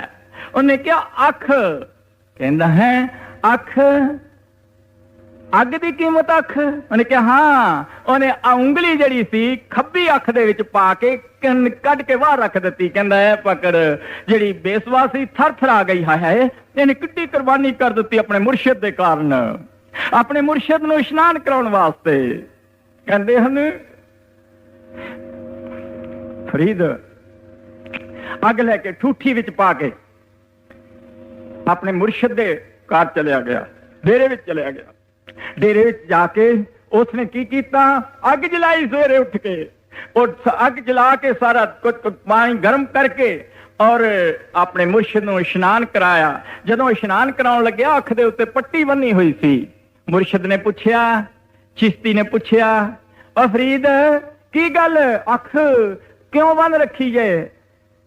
ਪੰਜਾਬ ਦੇ ਵਿੱਚ ਸਾਡੇ ਆਮ ਰਿਵਾਜ ਹੈ, ਜੇ ਕਿਸੇ ਦੀ ਅੱਖਾਂ ਆਈਆਂ ਹੋਣ ਉਹਨੂੰ ਪੁੱਛੀ ਅੱਖਾਂ ਕਿਉਂ ਬੰਨੀਆਂ? ਉਹ ਕਹਿੰਦਾ ਅੱਖ ਆਈ ਹੋਈ ਜੇ। ਕਹਿੰਦੇ ਅੱਖ ਆਈ ਹੋਈ ਹੈ, ਕਹਿੰਦਾ ਜੇ ਆਈ ਹੈ ਤੇ ਖੋਲ ਦੇ ਬੰਦੀ ਕਾਸ ਨੂੰ ਹੈ। ਉਸੇ ਵਕਤ ਅੱਖ ਖੋਲੀ ਜਿਹੜੀ ਸੀ ਉਹ 9 ਪਰ 9 ਸੀ। ਫਰੀਦ ਨੂੰ ਤਸੱਲੀ ਹੋ ਗਈ, ਮੇਰੇ ਮੁਰਸ਼ਿਦ ਨੇ ਮੇਰੇ ਤੇ ਰਹਿਮਤ ਕਰ ਦਈ। ਨੱਚ ਉੱਠਿਆ ਔਰ ਨੱਚ ਕੇ ਆਪਣੇ ਅੰਦਰ ਨੂੰ ਨਜ਼ਰਾਂ ਮਾਰ ਮਾਰ ਕੇ ਕਹਿੰਦਾ ਤੇ ਮੈਨੂੰ ਬਖਸ਼ ਕਿਸ ਤਰ੍ਹਾਂ ਦਿੱਤਾ। ਕਹਿੰਦੇ ਜੇ ਤੂੰ ਅਕਲ ਲਤੀਫ ਹੈ, ਬਾਬਾ ਫਰੀਦ ਜੀ ਆਪਣੇ ਆਪ ਨੂੰ ਕਹਿੰਦੇ ਹਨ, ਜੇ ਤੂੰ ਅਕਲ ਲਤੀਫ ਹੈ, ਓਏ ਕਾਲੇ ਲਿਖ ਨਾ ਲੇਖ ਆਪਣੜੇ ਗਿਰਵਾਨ ਮੇ ਸਿਰ ਨੀਵਾ ਕਰ ਦੇਖ। ਓਏ ਜੇ ਤੂੰ ਅਕਲ ਵਾਲਾ ਹੈ, ਜੇ ਤੂੰ ਸਮਝ ਵਾਲਾ ਹੈ, ਜੇ ਤੈਨੂੰ ਕੋਈ ਕੁਛ ਆਉਂਦਾ ਹੈ ਤਾਂ ਆਪਣੇ ਅੰਦਰ ਨਜ਼ਰ ਮਾਰ ਕੇ ਦੇਖੋ ਤੇ ਕਿੰਨਾ ਕੁ ਪਾਪ ਕਰ ਰੱਖਿਆ ਹੈ। ਕਿਤਨੇ ਕਿਤੇ ਜ਼ੁਲਮ ਆਪਣੀ ਜ਼ਿੰਦਗੀ ਦੇ ਵਿੱਚ ਕੀਤੇ ਹਨ, ਅਨੇਕਾਂ ਜ਼ੁਲਮ ਇਸ ਜੀਵ ਨੇ ਕੀਤੇ ਹਨ। ਕਿਸੇ ਬੰਦੇ ਦੇ ਘਰ ਜਾ ਕੇ ਪੁੱਛੀਏ, ਯਾਰ ਤੈਨੂੰ ਬੜਾ ਦੁੱਖ ਹੈ, ਤੂੰ ਬਿਮਾਰ ਕਿਉਂ ਹੋ ਗਿਆ, ਕੀ ਗੱਲ ਹੈ? ਇਹ ਕੀ ਕਹਿੰਦਾ, ਇਸ ਜਨਮ ਵਿੱਚ ਤਾਂ ਕੋਈ ਭੈੜਾ ਕਰਮ ਕੀਤਾ ਨਹੀਂ, ਪਤਾ ਨਹੀਂ ਕਿਉਂ ਹੋ ਗਿਆ ਹੈ। ਹਾਲਾਂਕਿ ਅਨੇਕਾਂ ਕਰਮ ਰੋਜ਼ ਭੈੜੇ ਕਰੀ ਚੀਵ ਚਲਿਆ ਜਾਂਦਾ ਹੈ, ਫਿਰ ਵੀ ਮੰਨਣ ਵਾਸਤੇ ਤਿਆਰ ਨਹੀਂ ਹੈ। ਇਸ ਕਰਕੇ ਬਾਬਾ ਫਰੀਦ ਜੀ ਸਾਨੂੰ ਬੜੇ ਪਿਆਰ ਨਾਲ ਦੱਸਦੇ ਹਨ। ਸ਼ਬਦ ਬੜਾ ਲੰਮਾ ਹੈ, ਬੜਾ ਖੋਲ ਖੋਲ ਕੇ ਦੱਸਦੇ ਹਨ, ਅੱਗੇ ਦੱਸਣਗੇ। ਹਾਂਜੀ। ਫਰੀਦਾ ਜੇ ਤੂੰ ਅਕਲ ਲਤੀਫਾ ਕਾਲੇ ਲਿਖ ਨਾ ਲੇਖ ਆਪਣੜੇ ਗਿਰਵਾਨ ਮੇ ਸਿਰ ਨੀਵਾ ਕਰ ਦੇਖ। ਫਰੀਦਾ ਜੋ ਤੈ ਮਾਰਨ ਮੁਕਿਆ ਤਿਨਾ ਨ ਮਾਰੇ ਕੋਮ ਆਪ ਲੜੇ ਘਰ ਜਾਈਏ ਪੈਰ ਤਿਨਾ ਦੇ ਚੋਮ। ਫਰੀਦਾ ਜੋ ਤੈਂ ਮਾਰਨ ਮੁਕੀਆਂ ਤਿਨਾ ਨਾ ਮਾਰੇ ਕੋਮ। ਕਿਸ ਤਰ੍ਹਾਂ ਬਾਬਾ ਫਰੀਦ ਜੀ ਸਾਨੂੰ ਸੰਤ ਮਤ ਸਿਖਾਉਂਦੇ ਹਨ। ਸਾਡੀ ਸੰਤ ਮਤ ਦੀ ਅਲਫਬੇ ਜਿਹੜੀ ਹੈ ਇਸ ਗੱਲ ਤੋਂ ਚੱਲਦੀ ਹੈ, ਨਿਮਰਤਾ ਤੋਂ ਚੱਲਦੀ ਹੈ, ਛੋਟੇਪਨ ਤੋਂ ਚੱਲਦੀ ਹੈ। ਫਰੀਦਾ ਜੋ ਤੈਂ ਮਾਰਨ ਮੁਕੀਆਂ, ਕਹਿੰਦੇ ਜੇਕਰ ਤੈਨੂੰ ਕੋਈ ਮਾਰੇ ਵੀ ਤਿਨਾ ਨਾ ਮਾਰੇ ਘੁੰਮ। ਜੇ ਕਿਸੇ ਨੂੰ ਕਹੀਏ ਦੇਖ ਹੋਈ ਖਿਆਲ ਰੱਖੀ ਤੂੰ ਨੀਵਾਂ ਹੋ ਕੇ ਚੱਲ। ਕਹਿੰਦਾ ਜੀ ਅੱਜ ਕੱਲ ਤਾਂ ਜੇ ਕੋਈ ਉੱਪਰ ਨੂੰ ਮੁੱਕਾ ਉਠਾਵੇ ਤਾਂ ਉਸਨੂੰ ਪੱਥਰ ਮੱਥੇ 'ਚ ਮਾਰੀਏ ਤਾਂ ਤੱਕ ਉਹ ਠਹਿਰਦਾ ਹੀ ਨਹੀਂ, ਕਿਉਂਕਿ ਸਾਡਾ ਮਨ ਜਿਹੜਾ ਹੈ ਅੰਦਰੋਂ ਕ੍ਰੋਧਵਾਨ ਹੋਇਆ ਹੁੰਦਾ ਹੈ। ਇਸ ਮਨ ਨੂੰ ਕੰਟਰੋਲ ਕਰਨਾ ਬਹੁਤ ਕਠਿਨ ਹੈ। ਕਠਿਨ ਹੀ ਨਹੀਂ, ਨਾਮੁਮਕਿਨ ਕਿਹਾ ਜਾ ਸਕਦਾ ਹੈ, ਮੁਸ਼ਕਲ ਕਿਹਾ ਜਾ ਸਕਦਾ ਹੈ। ਇਸ ਮਨ ਨੂੰ ਮਾਰਨਾ ਬੜਾ ਮੁਸ਼ਕਲ ਹੈ। ਕਬੀਰ ਸਾਹਿਬ ਮਹਾਰਾਜ ਜੀ ਨੇ ਆਪਣੇ ਸ਼ਲੋਕਾਂ ਦੇ ਵਿੱਚ ਜ਼ਿਕਰ ਕੀਤਾ ਹੈ, ਕਹਿੰਦੇ ਇਸ ਨੂੰ ਕਿਸ ਤਰ੍ਹਾਂ ਮਾਰਨਾ ਚਾਹੀਦਾ ਹੈ, ਜੇ ਮਰ ਜਾਵੇ ਕਿੰਨਾ ਕੁ ਸਾਡਾ ਫਾਇਦਾ ਹੁੰਦਾ ਹੈ। ਬਾਬਾ ਕਬੀਰ ਸਾਹਿਬ ਮਹਾਰਾਜ ਕਹਿੰਦੇ ਹਨ, ਇੱਕ ਮਰਨ ਤੇ ਦੋ ਮੂਏ। ਜੇ ਕਹਿੰਦੇ ਇੱਕ ਮਰ ਜਾਵੇ ਮਨ ਤਾਂ ਉਹਦੇ ਨਾਲ ਦੋ ਮਰ ਜਾਂਦੇ ਹਨ। ਮਾਨ ਮਰ ਜਾਂਦਾ ਹੈ, ਅਪਮਾਨ ਮਰ ਜਾਂਦਾ ਹੈ। ਇੱਕ ਮਰਨ ਤੇ ਦੋ ਮੂਏ, ਦੋ ਮਰਨ ਤੇ ਚਾਰ, ਚਾਰ ਮਰਨ ਤੇ 6 ਮੂਏ, ਚਾਰ ਪੁਰਖ ਦੋ ਨਾਰ। ਕਹਿੰਦੇ ਚਾਰ ਮਰ ਜਾਂਦੇ ਹਨ, ਚਾਰ ਪੁਰਖ ਦੋ ਨਾਰ। ਕਿਹੜੇ ਕਿਹੜੇ? ਕਹਿੰਦੇ ਪਹਿਲਾ ਮਨ ਮਰ ਗਿਆ, ਫਿਰ ਮਾਨ ਔਰ ਅਪਮਾਨ, ਉਹਦੇ ਨਾਲ ਹੰਕਾਰ ਵੀ ਖਤਮ ਹੋ ਜਾਂਦਾ ਹੈ। ਜੇ ਕਿਸੇ 'ਚ ਮਾਨ ਅਪਮਾਨ ਨਹੀਂ, ਉਸ ਨੂੰ ਹੰਕਾਰ ਕਿਹੜੀ ਚੀਜ਼ ਦਾ ਰਹਿੰਦਾ ਹੈ। ਫਿਰ ਉਸ ਤੋਂ ਬਾਅਦ ਕਹਿੰਦੇ ਦੋ ਮਰਨ ਤੇ ਚਾਰ, ਚਾਰ ਕਿਹੜੇ? ਕਾਮ, ਕ੍ਰੋਧ, ਲੋਭ, ਮੋਹ। ਇਹ ਚਾਰ ਮਰ ਜਾਂਦੇ ਹਨ। ਫਿਰ ਉਸ ਤੋਂ ਬਾਅਦ ਚਾਰ ਮਰਨ ਤੇ 6 ਮੂਏ। ਕਹਿੰਦੇ ਚਾਰ ਪੁਰਖ ਦੋ ਨਾਰ, ਦੋ ਆਸ਼ਾ ਔਰ ਤ੍ਰਿਸ਼ਨਾ ਵੀ ਇਸ ਦੇ ਨਾਲ ਖਤਮ ਹੋ ਜਾਂਦੀਆਂ ਹਨ। ਫਿਰ ਇਹ ਜੀਵ ਜਿਹੜਾ ਹੈ ਸਹਿਣ ਸ਼ਕਤੀ ਇਸ ਦੇ ਅੰਦਰ ਹੋ ਜਾਂਦੀ ਹੈ। ਫਿਰ ਇਹਦੇ ਜੇ ਕੋਈ ਚਪੇੜ ਵੀ ਮਾਰ ਜਾਵੇ, ਇਹਦੀ ਦਾੜੀ ਨੂੰ ਵੀ ਕਿ ਹੱਥ ਪਾ ਲਵੇ, ਫਿਰ ਵੀ ਇਹ ਪਰਵਾਹ ਨਹੀਂ ਕਰਦਾ। ਇੱਥੇ ਤੱਕ ਇਹਦਾ ਜੀਵਨ ਸੁਥਰਾ ਹੋ ਜਾਂਦਾ ਹੈ। ਇਹ ਇਸ ਗੱਲ ਦੀ ਪਰਵਾਹ ਨਹੀਂ ਕਰਦਾ। ਉਹ ਕਹਿੰਦਾ ਕੋਈ ਪਰਵਾਹ ਨਹੀਂ, ਜੋ ਕੁਝ ਹੋ ਰਿਹਾ ਹੈ ਹੋਣੇ ਦੋ। ਉਹ ਕਹਿੰਦਾ ਹੈ ਮੇਰੇ ਮੁਰਸ਼ਿਦ ਦੀ ਲਾਜ ਰਹਿ ਜਾਵੇ, ਮੇਰੇ ਮੁਰਸ਼ਿਦ ਦਾ ਜਿਹੜਾ ਮੈਨੂੰ ਗੁਣ ਦਿੱਤਾ ਹੋਇਆ ਹੈ, ਆਪਣੇ ਮੁਰਸ਼ਿਦ ਦੇ ਗੁਣ ਗਾਉਂਦਾ ਰਹਿੰਦਾ ਹੈ ਔਰ ਆਪਣੇ ਮੁਰਸ਼ਿਦ ਨੂੰ ਭੋਰਾ ਪਰ ਵੀ ਕਿਸੇ ਤਰ੍ਹਾਂ ਦਾ ਗਿਲਾ ਨਹੀਂ ਦਿੰਦਾ ਔਰ ਉਸ ਤੋਂ ਧੱਬਾ ਨਹੀਂ ਲੱਗਣ ਦਿੰਦਾ, ਨੀਵਾਂ ਹੋ ਜਾਂਦਾ ਹੈ। ਬਾਬਾ ਫਰੀਦ ਜੀ ਆਪਣੀ ਬਾਣੀ ਦੇ ਵਿੱਚ ਕਹਿੰਦੇ ਹਨ ਜੋ ਤੈ ਮਾਰਨ ਮੁਖੀਆਂ ਓਏ ਤਿਨਾਂ ਨਾ ਮਾਰੇ ਘੁੰਮ, ਆਪਣੜੇ ਘਰ ਜਾਈਏ ਪੈਰ ਤਿਨਾਂ ਦੇ ਚੁੰਮ। ਜੇਕਰ ਅਸੀਂ ਘੁੰਮ ਕੇ ਮਾਰਦੇ ਹਾਂ ਸਾਡਾ ਹੋਰ ਕਰਮ ਦਾ ਹਿਸਾਬ ਕਿਤਾਬ ਵੱਧ ਜਾਂਦਾ ਹੈ, ਇਹ ਵੱਧਦਾ ਚਲਿਆ ਜਾਂਦਾ ਹੈ। ਆਖਰ ਨੂੰ ਫਿਰ ਸਾਨੂੰ ਪਛਤਾਉਣਾ ਪੈਂਦਾ ਹੈ। ਕਰਮਾਂ ਦਾ ਲੇਖਾ ਹਰ ਇੱਕ ਜੀਵ ਦਾ ਬੜਾ ਭੰਡਾਰ ਤ੍ਰਿਕੁਟੀ ਦੇ ਵਿੱਚ ਇਕੱਠਾ ਹੋਈ ਚਲਿਆ ਜਾਂਦਾ ਹੈ। ਇਹ ਤ੍ਰਿਕੁਟੀ ਦਾ ਲੇਖਾ ਕਦੇ ਖਤਮ ਨਹੀਂ ਹੋ ਸਕਦਾ ਜਦ ਤੱਕ ਇਹ ਰੀਲ ਜਿਹੜੀ ਪਹਿਲੀ ਭਰੀ ਹੋਈ ਆ ਉਸ ਨੂੰ ਮਿਟੇ ਨਾ ਦਿੱਤਾ ਜਾਵੇ। ਦੇਖ ਲਓ ਵਿਚਾਰ ਕਰਕੇ, ਜੇਕਰ ਇੱਕ ਰੀਲ ਦੇ ਉੱਤੇ ਕੁਝ ਭਰਿਆ ਹੋਇਆ ਹੋਵੇ, ਗਾਣੇ ਹੀ ਭਰੇ ਹੋਏ ਹੋਣ, ਅਸੀਂ ਉਸ ਨੂੰ ਰੀਲ ਨੂੰ ਟੇਪ ਰਿਕਾਰਡ ਦੇ ਵਿੱਚ ਸੈੱਟ ਕਰ ਦਿੰਦੇ ਹਾਂ, ਦੂਸਰੀ ਟੇਪ ਰਿਕਾਰਡ ਦੇ ਅੱਗੇ ਰੱਖ ਕੇ ਉਹ ਦੋ ਬਟਨ ਦਬਾ ਦਿੰਦੇ ਹਾਂ, ਪਹਿਲਾ ਕੁਝ ਖਤਮ ਹੁੰਦਾ ਚਲਿਆ ਜਾਂਦਾ ਹੈ, ਨਵਾਂ ਉਹਦੇ ਵਿੱਚ ਭਰਦਾ ਚਲਿਆ ਜਾਂਦਾ ਹੈ। ਪਿਛਲੇ ਕਰਮ ਦਾ ਹਿਸਾਬ ਕਿਤਾਬ ਜਿਹੜਾ ਹੈ ਉਹ ਰੀਲ ਸਾਡੀ ਸਤਿਗੁਰੂ ਦੇ ਸ਼ਬਦ ਦਾ ਅਭਿਆਸ ਕਰਨ ਨਾਲ ਐਸਤਾ ਮਿਟਦੀ ਚਲੀ ਜਾਂਦੀ ਹੈ। ਔਰ ਸਤਿਗੁਰੂ ਦੇ ਸ਼ਬਦ ਦਾ, ਸਤਿਗੁਰੂ ਦੇ ਸਿਮਰਨ ਦਾ ਉਸ ਦੇ ਉੱਤੇ ਚਾਨਣਾ ਹੋ ਕੇ ਉਹ ਜਿਹੜੀ ਲਾਈਟ ਉਸ ਤੇ ਜਿਹੜਾ ਭਰਦਾ ਹੈ ਉਹ ਐਸੇ ਅਕਸ਼ਰ ਭਰੇ ਚਲੇ ਜਾਂਦੇ ਹਨ, ਉਹ ਅਕਸ਼ਰ ਸਾਨੂੰ ਦਰਗਾਹ ਦੇ ਵਿੱਚ ਜਾ ਕੇ ਕੰਮ ਆਉਂਦੇ ਹਨ, ਫਿਰ ਉਹ ਸਾਡੇ ਪੇਸ਼ ਕੀਤੇ ਜਾਂਦੇ ਹਨ, ਫਿਰ ਧਰਮਰਾਜ ਸਾਨੂੰ ਰੋਕ ਨਹੀਂ ਸਕਦਾ। ਕਰਮ ਦਾ ਲੇਖਾ ਹਿੰਦੁਸਤਾਨ ਦਾ ਬੰਦਾ ਕੋਈ ਹੋਵੇ, ਉੱਥੇ ਉਸਨੇ ਹਿੰਦੁਸਤਾਨ ਦੇ ਵਿੱਚ 4 ਲੱਖ ਰੁਪਈਆ ਦੇਣਾ ਹੋਵੇ, ਉਹ ਪਾਸਪੋਰਟ ਬਣਾ ਕੇ ਅਮਰੀਕਾ ਵਿੱਚ ਚਲਿਆ ਜਾਵੇ, ਹਿੰਦੁਸਤਾਨ ਦਾ ਕੋਈ ਵੀ ਬੰਦਾ ਉੱਥੇ ਜਾ ਕੇ ਉਹਦੇ ਮੁਕੱਦਮਾ ਨਹੀਂ ਕਰ ਸਕਦਾ, ਕਿਉਂਕਿ ਉਹ ਮੰਜ਼ਿਲ ਨੂੰ ਟੱਪ ਚੁੱਕਿਆ ਹੈ। ਉਹ ਹਿੰਦੁਸਤਾਨ ਦੀ ਹੱਦ ਟੱਪ ਗਿਆ ਹੈ। ਜਦੋਂ ਕਾਲ ਦੀ ਹੱਦ ਸਾਡੀ ਆਤਮਾ ਟੱਪ ਜਾਵੇਗੀ, ਜਦੋਂ ਮਨ ਦੀ ਹੱਦ ਟੱਪ ਜਾਵੇਗੀ, ਜਦੋਂ ਮਨ ਦੇ ਦਾਇਰੇ ਵਿੱਚੋਂ ਨਿਕਲ ਜਾਵੇਗੀ, ਫਿਰ ਉੱਥੇ ਜਾ ਕੇ ਨਾ ਇਸ ਨੂੰ ਕੋਈ ਦੁੱਖ ਹੈ, ਤਿੱਥੇ ਬੇਗਮਪੁਰਾ ਸ਼ਹਿਰ ਕੋ ਨਾਓ, ਦੁੱਖ ਅੰਦੋ ਨਹੀਂ ਤੈਠਾਓ, ਨਾ ਤਸਵੀਸ ਖਰਾਜ ਨਾ ਮਾਲ ਖੌਫ ਨਾ ਖਤਾ ਨਾ ਤਰਸ ਜਵਾਲ।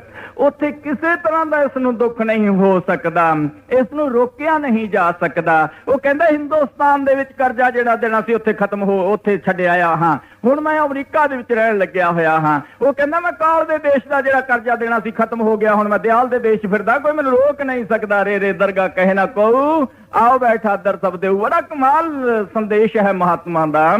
ਇਸ ਕਰਕੇ ਮਹਾਤਮਾ ਸਾਨੂੰ ਪਿਆਰ ਦੇ ਨਾਲ ਸਮਝਾਉਂਦੇ ਹਨ ਕਿ ਉਸ ਦੇਸ਼ ਵਿੱਚ ਚੱਲ, ਉਸ ਦੇਸ਼ ਵਿੱਚ ਜਾਣ ਵਾਸਤੇ ਸਭ ਤੋਂ ਪਹਿਲਾਂ ਤੈਨੂੰ ਕੀ ਕਰਨਾ ਪਵੇਗਾ? ਕਹਿੰਦੇ ਨਿਮਰਤਾ ਧਾਰਨੀ ਪਵੇਗੀ, ਛੋਟਾ ਬਣਨਾ ਪਵੇਗਾ। ਹੁਣ ਅੱਗੇ ਦੱਸਣਗੇ ਖੋਲ ਕੇ। ਹਾਂਜੀ, ਦੇਖ ਫਰੀਦਾ ਜੇਠੀਆ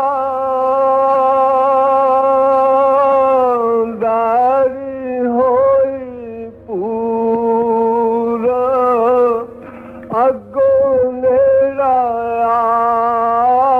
ਆਇਆ, ਪਿੱਛਾ ਰਹਿ ਦੂਰਾ। ਦੇਖ ਫਰੀਦਾ ਜੇਠੀਆ ਦਾੜੀ ਹੋਈ ਪੂਰ। ਬਾਬਾ ਫਰੀਦ ਜੀ ਨਸੀਹਤ ਦਿੰਦੇ ਹਨ, ਬੜਾ ਸੁੰਦਰ ਸੰਦੇਸ਼ ਦਿੰਦੇ ਹਨ।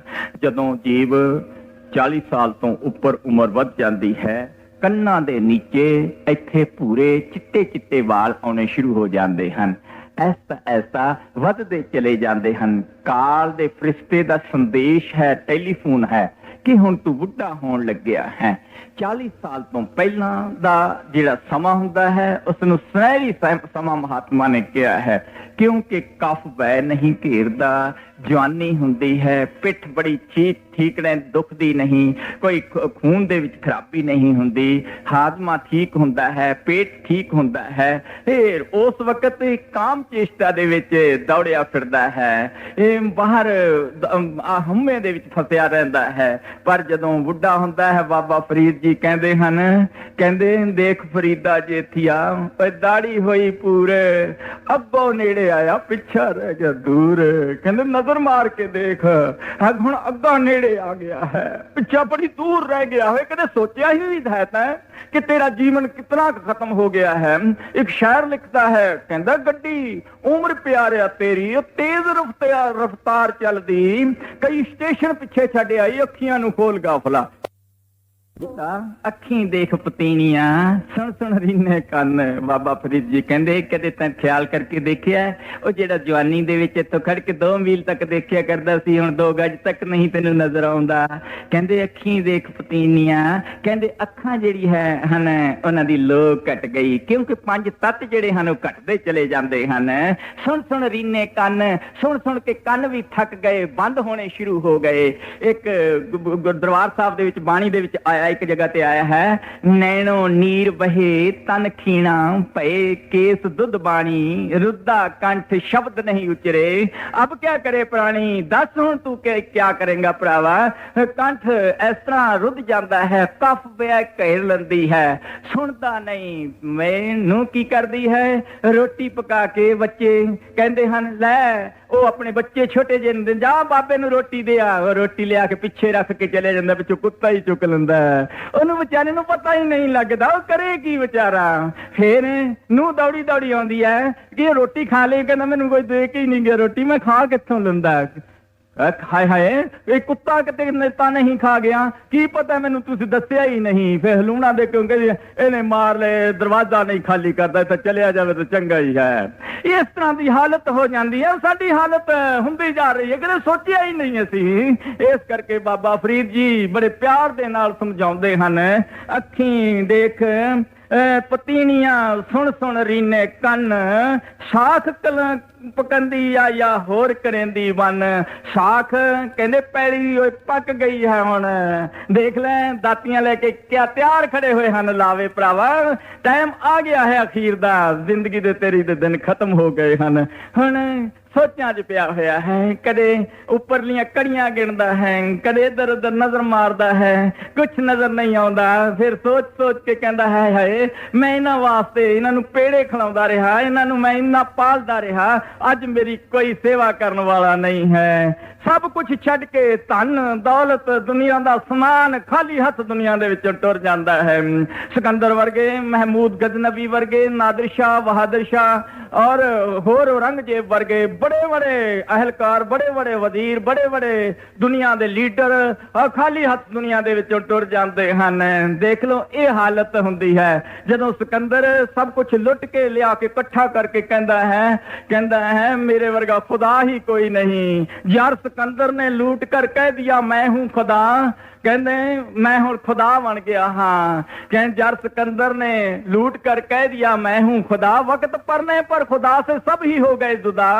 हाँ ढेर दौलत का लगाकर हाथ में लेकर कहा है कोई मुझको बचाने के लिए अहले वफा, कोई मेरा वफादार है ਜਿਹੜਾ ਮੈਨੂੰ ਬਚਾ ਲਵੇ, ਉਹ ਮੈਂ ਧਨ ਦੇ ਦੇਵਾਂਗਾ, ਉਹ ਮੈਂ ਆਪਣੀਆਂ ਰਾਣੀਆਂ ਦੇ ਦੇਵਾਂਗਾ, ਉਹ ਮੇਰਾ ਆਪਣਾ ਰਾਜ ਪਾਟ ਦੇ ਦੇਵਾਂਗਾ, ਓਏ ਕੋਈ ਮੈਨੂੰ ਹਕੀਮ ਕੋਈ ਡਾਕਟਰ ਮੈਨੂੰ ਬਚਾ ਲਵੇ। ਪਰ ਸਭ ਨੇ ਹੱਥ ਖੜੇ ਕਰ ਦਿੱਤੇ, ਉਹਦੀ ਮੌਤ ਦੀ ਘੜੀ ਜਿਹੜੀ ਸੀ ਟਾਈਮ ਪੂਰਾ ਹੋ ਗਿਆ ਸੀ।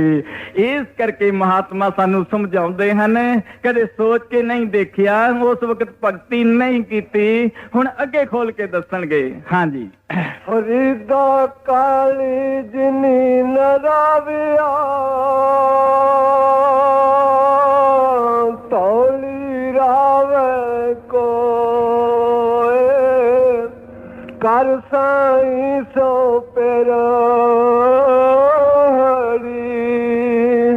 ਰੰਗ ਨਵੇਲਾ ਹੋ।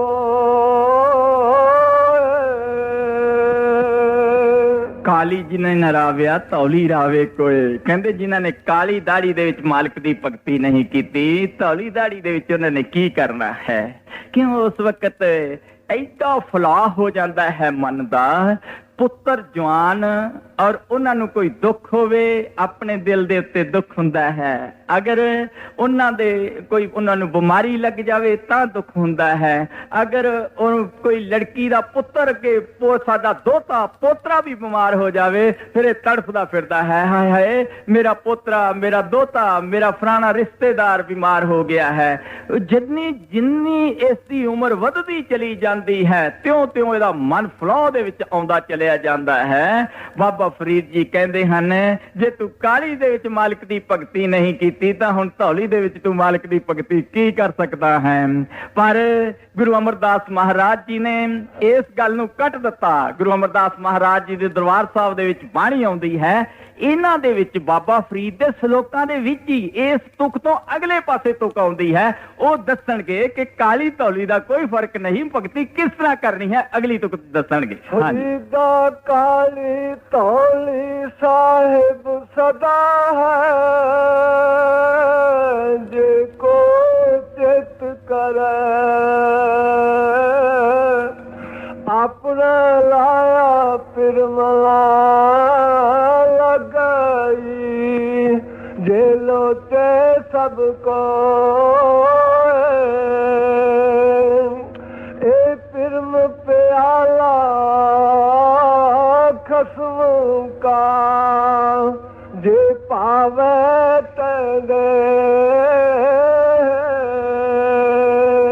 ਮੈਂ ਬਾਬਾ ਫਰੀਦ ਦੇ ਸ਼ਲੋਕ ਜਦੋਂ ਪੜ੍ਹਨ ਲੱਗਿਆ, ਇਹ ਮੈਂ ਸਟੱਡੀ ਕਰਨ ਲੱਗਿਆ ਸਤਸੰਗ ਦੀ, ਮੈਂ ਸੋਚਿਆ ਬਾਬਾ ਫਰੀਦ ਨੇ ਪਹਿਲੇ ਸ਼ਲੋਕਾਂ ਦੇ ਵਿੱਚ ਇਉਂ ਲਿਖ ਦਿੱਤਾ, ਹੁਣ ਬਾਅਦ ਦੇ ਵਿੱਚ ਇਹ ਕੀ ਲਿਖ ਦਿੱਤਾ ਹੈ। ਮੈਂ ਫਿਰ ਦਰਬਾਰ ਸਾਹਿਬ ਦੀ ਸੰਚੀ ਖੋਲ ਕੇ ਉਹਦੇ ਵਿੱਚੋਂ ਪੜ੍ਹਿਆ, ਉਹਦੇ ਵਿੱਚ ਦੇਖਿਆ ਉੱਥੇ ਸ਼ਲੋਕ ਮਹੱਲਾ ਤੀਜਾ ਨਾਲ ਲਿਖਿਆ ਹੋਇਆ ਕਿ ਤੀਸਰੀ ਪਾਤਸ਼ਾਹੀ ਗੁਰੂ ਅਮਰਦਾਸ ਮਹਾਰਾਜ ਜੀ ਦਾ ਇਹ ਸ਼ਲੋਕ ਹੈ। ਗੁਰੂ ਅਮਰਦਾਸ ਮਹਾਰਾਜ ਜੀ ਨੇ ਬਾਣੀ ਦੇ ਵਿੱਚ ਲਿਖਿਆ, ਕਹਿੰਦੇ ਕਿ ਫਰੀਦਾ ਕਾਲੀ ਧੌਲੀ ਸਾਹਿਬ ਸਦਾ ਹੈ, ਜੇ ਕੋ ਚਿੱਤ ਕਰੇ। ਕਹਿੰਦੇ ਇੱਥੇ ਕਾਲੀ ਧੌਲੀ ਨਾਲ ਕੋਈ ਤਲਕ ਨਹੀਂ ਹੈ। ਗੁਰੂ ਅਮਰਦਾਸ ਮਹਾਰਾਜ ਕਹਿੰਦੇ ਮੈਂ ਬੁਢਾਪੇ ਦੇ ਵਿੱਚ 65 ਸਾਲ ਦੀ ਉਮਰ ਸੀ ਜਦੋਂ ਮੈਂ ਗੁਰੂ ਅੰਗਦ ਸਾਹਿਬ ਮਹਾਰਾਜ ਜੀ ਦੇ ਚਰਨਾਂ ਦੇ ਵਿੱਚ ਗਿਆ। ਫਿਰ ਆਪਣੀ ਬਾਣੀ ਦੇ ਵਿੱਚ ਸਾਫ਼ ਲਿਖ ਦਿੱਤਾ, ਕਹਿੰਦੇ ਫਰੀਦਾ ਕਾਲੀ ਧੌਲੀ ਸਾਹਿਬ ਸਦਾ ਹੈ, ਜੇ ਕੋ ਚਿੱਤ ਕਰੇ ਆਪਣਾ ਲਾਇਆ ਪਿਰਮ ਨਾ ਲੱਗੇ, ਜੇ ਲੋਚੇ ਸਭ ਕੋਏ। ਜੇ ਕੋਈ ਇਹ ਲੋਚਦਾ ਹੋਵੇ ਮੇਰਾ ਆਪਣੇ ਆਪ ਪ੍ਰੇਮ ਲੱਗ ਜਾਵੇਗਾ, ਬਿਲਕੁਲ ਨਹੀਂ। ਜਦੋਂ ਟਾਈਮ ਆਉਣਾ ਹੈ, ਜਦੋਂ ਮਾਲਕ ਦੀ ਰਹਿਮਤ ਹੋਣੀ ਹੈ, ਕਿਰਪਾ ਹੋਣੀ ਹੈ, ਉਦੋਂ ਨਾਮ ਦੀ ਪ੍ਰਾਪਤੀ ਹੋਣੀ ਹੈ। ਜਦੋਂ ਨਾਮ ਮਿਲ ਜਾਣਾ ਹੈ, ਫਿਰ ਇਸ ਦੇ ਕਰਮ ਦਾ ਹਿਸਾਬ ਕਿਤਾਬ ਜਿਹੜਾ ਹੈ, ਬਹੁਤ ਸਾਰਾ ਲੇਖਾ ਪੱਤਾ ਸਤਿਗੁਰੂ ਦੇ ਹੱਥ ਦੇ ਵਿੱਚ ਚਲਿਆ ਜਾਣਾ ਹੈ। ਕੁਛ ਇਹ ਆਪ ਭੁਗਤਾਉਂਦਾ ਹੈ, ਕੁਛ ਸਤਿਗੁਰੂ ਨੇ ਪਹਿਲਾਂ ਭੁਗਤਾ ਦਿੱਤਾ ਹੈ। ਫਿਰ ਆਪ ਕਹਿੰਦੇ ਹਨ, ਇਹ ਪਿਰਮ ਪਿਆਲਾ ਖਸਮ ਕਾ, ਜੇ ਭਾਵੇ ਤੈਂ ਜੈ ਭਾਵੇ ਤੈਂ ਦੇ। ਜੇ ਉਹ ਕਿਰਪਾ ਕਰ ਦਵੇ ਅਕਾਲ ਪੁਰਖ ਮਾਲਕ ਨਿਰੰਕਾਰ, ਤਾਂ ਸਾਨੂੰ ਆਪਣੀ ਭਗਤੀ ਦਿੰਦਾ ਹੈ, ਰਹਿਮਤ ਕਰਦਾ ਹੈ, ਸਤਿਗੁਰੂ ਦੀ ਸੰਗਤ ਦਿੰਦਾ ਹੈ। ਗੁਰ ਕਿਰਪਾ ਜੈ ਨਰ ਪਰ ਕੀਨੀ, ਤਿਨ ਇਹ ਜੁਗਤ ਪਛਾਨੀ, ਨਾਨਕ ਲੀਨ ਭਿਓ ਗੋਬਿੰਦ ਸਿਉ ਜਿਉ ਪਾਣੀ ਸੰਗ ਪਾਣੀ। ਕਿਰਪਾ ਕਰੇ ਜਿਸ ਪਾਰ ਬ੍ਰਹਮ, ਹੋਵੇ ਸਾਧੂ ਸੰਗ। ਜਿਸ ਤਰ੍ਹਾਂ ਉਹ ਕਿਰਪਾ ਕਰਦਾ ਹੈ, ਫਿਰ ਸਾਧੂ ਦੀ ਸੰਗਤ ਦੇ ਵਿੱਚ ਅਸੀਂ ਜਾਂਦੇ ਹਾਂ। ਫਿਰ ਸਾਧੂ ਕਿਰਪਾ ਕਰਦਾ ਹੈ, ਸਾਡੇ ਨਾਮ ਦਾ ਭੰਡਾਰ ਸਾਡਾ ਅੰਦਰੋਂ ਜਗਾ ਦਿੰਦਾ ਹੈ। ਭੰਡਾਰ ਸਾਡੇ ਅੰਦਰ ਇਸ ਜਗ੍ਹਾ ਦੇ ਉੱਤੇ ਰੱਖਿਆ ਹੋਇਆ ਹੈ। ਕੋਈ ਬਾਹਰੋਂ ਸਤਿਗੁਰੂ ਕੋਈ ਚੀਜ਼ ਨਹੀਂ ਪਾਉਂਦਾ। ਉਹ ਕਹਿੰਦਾ ਹੈ, ਭਰਾਵਾ ਨਜ਼ਰ ਮਾਰ ਕੇ ਦੇਖ ਉੱਪਰ ਚੱਲ, ਮੰਜ਼ਿਲ ਦਰ ਮੰਜ਼ਿਲ ਉੱਪਰ ਨੂੰ ਚੱਲ। ਤੇਰੇ ਇਸ ਜਗ੍ਹਾ ਦੇ ਉੱਤੇ ਤ੍ਰਿਕੁਟੀ ਟੱਪ ਕੇ ਜਦੋਂ ਭਵਰ ਗੁਫਾ ਦੀ ਸੁਰੰਗ ਨੂੰ ਨਿਕਲ ਜਾਵੇਂਗਾ, ਉੱਥੇ ਭੰਡਾਰ ਪਿਆ ਹੋਇਆ ਹੈ। ਵੱਡੇ ਵੱਡੇ ਤੁਸੀਂ ਬਹੁਤ ਵੱਡੇ ਵੱਡੇ ਕਸਬਿਆਂ ਦੇ ਵਿੱਚ ਜਾਂ ਬਹੁਤ ਵੱਡੇ ਬਾਜ਼ਾਰਾਂ ਦੇ ਵਿੱਚ ਦੇਖਿਆ ਹੋਵੇਗਾ, ਜਿਸ ਤਰ੍ਹਾਂ ਖੰਨੇ ਦੇ ਵਿੱਚ ਵੱਡਾ ਸਾਰਾ ਦਰਵਾਜ਼ਾ ਲੱਗਿਆ ਹੋਇਆ ਹੈ ਸ਼ਹਿਰ ਨੂੰ। ਇਸ ਤਰ੍ਹਾਂ ਬੜੇ ਵੱਡੇ ਕਸਬਿਆਂ ਦੇ ਵਿੱਚ ਵੀ ਦਰਵਾਜ਼ੇ ਹੁੰਦੇ ਸੀ, ਉੱਥੇ ਪਹਿਰਾ ਲੱਗਿਆ ਹੋਇਆ ਹੁੰਦਾ ਸੀ ਪੁਰਾਣੇ ਜ਼ਮਾਨੇ ਦੇ ਵਿੱਚ। ਅੰਦਰ ਬੰਦਾ ਜਦੋਂ ਕੋਈ ਜਾਂਦਾ ਸੀ, ਉਸ ਨੂੰ ਪੁੱਛਿਆ ਜਾਂਦਾ ਸੀ, ਤੂੰ ਕੌਣ ਹੈ, ਤੂੰ ਕਿੱਥੋਂ ਆਇਆ ਹੈ। ਰਾਤ ਨੂੰ ਪਹਿਰੇ ਬਾਦਸ਼ਾਹ ਲਗਾ ਦਿਆ ਕਰਦੇ ਸੀ। ਇਸੇ ਤਰ੍ਹਾਂ ਕਾਲ ਭਗਵਾਨ ਨੇ ਆਪਣੀ ਸੁਰੰਗ ਦੇ ਅੱਗੇ, ਉਸ ਭਵਰ ਗੁਫਾ ਦੇ ਅੱਗੇ ਆਪਣਾ ਪਹਿਰੇਦਾਰ ਖੜਾ ਕਰ ਰੱਖਿਆ ਹੋਇਆ ਹੈ। ਬਲਕਿ ਕਬੀਰ ਸਾਹਿਬ ਨੇ ਤਾਂ ਇੱਥੇ ਤੱਕ ਲਿਖਿਆ ਹੈ ਕਿ ਬਹੁਤ ਸਾਰੇ ਪਹਿਰੇਦਾਰ ਉੱਥੇ ਖੜੇ ਹੋਏ ਹਨ। ਉਹਨਾਂ ਨੇ ਇਸ ਸ਼ਰੀਰ ਨੂੰ ਇੱਕ ਕਿਲਾ ਕਹਿ ਕੇ ਯਾਦ ਕੀਤਾ ਹੈ, ਔਰ ਇਸ ਕਿਲੇ ਦੇ ਚੌਗਿਰਦ ਹੀ ਉਹਨਾਂ ਨੇ ਦੱਸਿਆ ਹੈ ਕਿ ਉਹਦੇ ਆਪਣੇ ਪਾਹਰੂ ਖੜੇ ਹੋਏ ਹਨ। ਵੜਨ ਨਾ ਦਿੰਦੇ, ਕਿਸੇ ਨੂੰ ਅੰਦਰ ਨਹੀਂ ਵੜਨ ਦਿੰਦੇ। ਪਰ ਉਸ ਜਗ੍ਹਾ ਦੇ ਉੱਤੇ ਸਾਡਾ ਸਤਿਗੁਰੂ ਰਹਿਮਤ ਕਰਦਾ ਹੈ। ਇਹ ਉਸ ਭਵਰ ਗੁਫਾ ਦੇ ਰਸਤੇ ਲੈ ਕੇ ਹੀ ਨਹੀਂ ਜਾਂਦਾ, ਇਹ ਪੁਲ ਦੇ ਰਸਤੇ ਲੈ ਕੇ ਹੀ ਨਹੀਂ ਜਾਂਦਾ। ਉਹ ਕੀ ਕਰਦਾ ਹੈ, ਉਹ ਆਪਣਾ ਹੰਡੋਲਾ ਦੇ ਦਿੰਦਾ ਹੈ, ਉਹ ਹੈਲੀਕਾਪਟਰ ਭੇਜ ਦਿੰਦਾ ਹੈ, ਕਹਿੰਦਾ ਬੈਠ ਇਸ ਦੇ ਉੱਤੇ, ਸਮੁੰਦਰ ਦੇ ਵਿੱਚ ਲੰਘਣ ਦੀ ਜ਼ਰੂਰਤ ਨਹੀਂ, ਪਾਰ ਚੱਲ ਤੈਨੂੰ ਆਪਣੀ ਮੰਜ਼ਿਲ ਤੇ ਲੈ ਚੱਲਾਂ। ਆਵਾਜ਼ਾਂ ਮਾਰਦਾ ਹੈ, ਪਾਤਣ ਕੁੱਕੇ ਪਾਤਣੀ ਵੰਜੋ ਤਿਰਕ ਬਲਾੜ, ਪਾਰ ਪਮੰਦੇ ਡਿਠ ਮੈਂ ਸਤਿਗੁਰ बेड़ी चाड़, ना कोई उसनू मलाह दी जरूरत पैंदी है, ना किसी चीज दी, ना उसनू किसी बंझ दी जरूरत पैंदी है। वो शब्द दे नाल चुक के ले जाता है और भवसागर तो लिजा के अपने देश विच छड़ दिंदा है। वो देश किहड़ा है? वो सतगुरु दा अपना देश है। उसनू की कहा जाता है? कहंदे हन महात्मा ਉਹਨੂੰ ਨਾਸੂਤ ਦਾ ਦੇਸ਼ ਕਹਿੰਦੇ ਹਨ।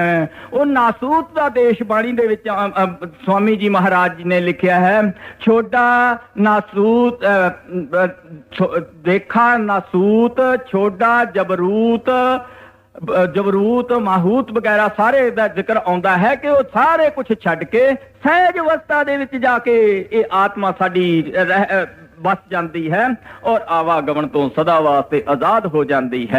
उस देश का जिक्र महात्मा ने दरबार साहब दे विच कीता, स्वामी जी महाराज जी ने अपने सार वचन दे विच कीता, कबीर साहब ने अपनी बाणी दे विच कीता।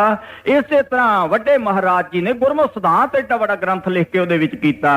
हुण इत्थे बाबा फरीद जी बड़े प्यार नाल समझाउंदे हन, कहंदे हन ये प्रेम दा प्याला जिहड़ा है उस नूं मिलदा है जिस ते अकाल पुरख दी कृपा हुंदी है, रहमत हुंदी है। ਹੁਣ ਅੱਗੇ ਖੋਲ ਕੇ ਦੱਸਣਗੇ। ਹਾਂਜੀ। ਫਰੀਦਾ ਜਿਨ ਲੋਇਨ ਜਗ ਮੋਹਿਆ ਸੇ ਲੋਇਨ ਮੈਂ ਡਟ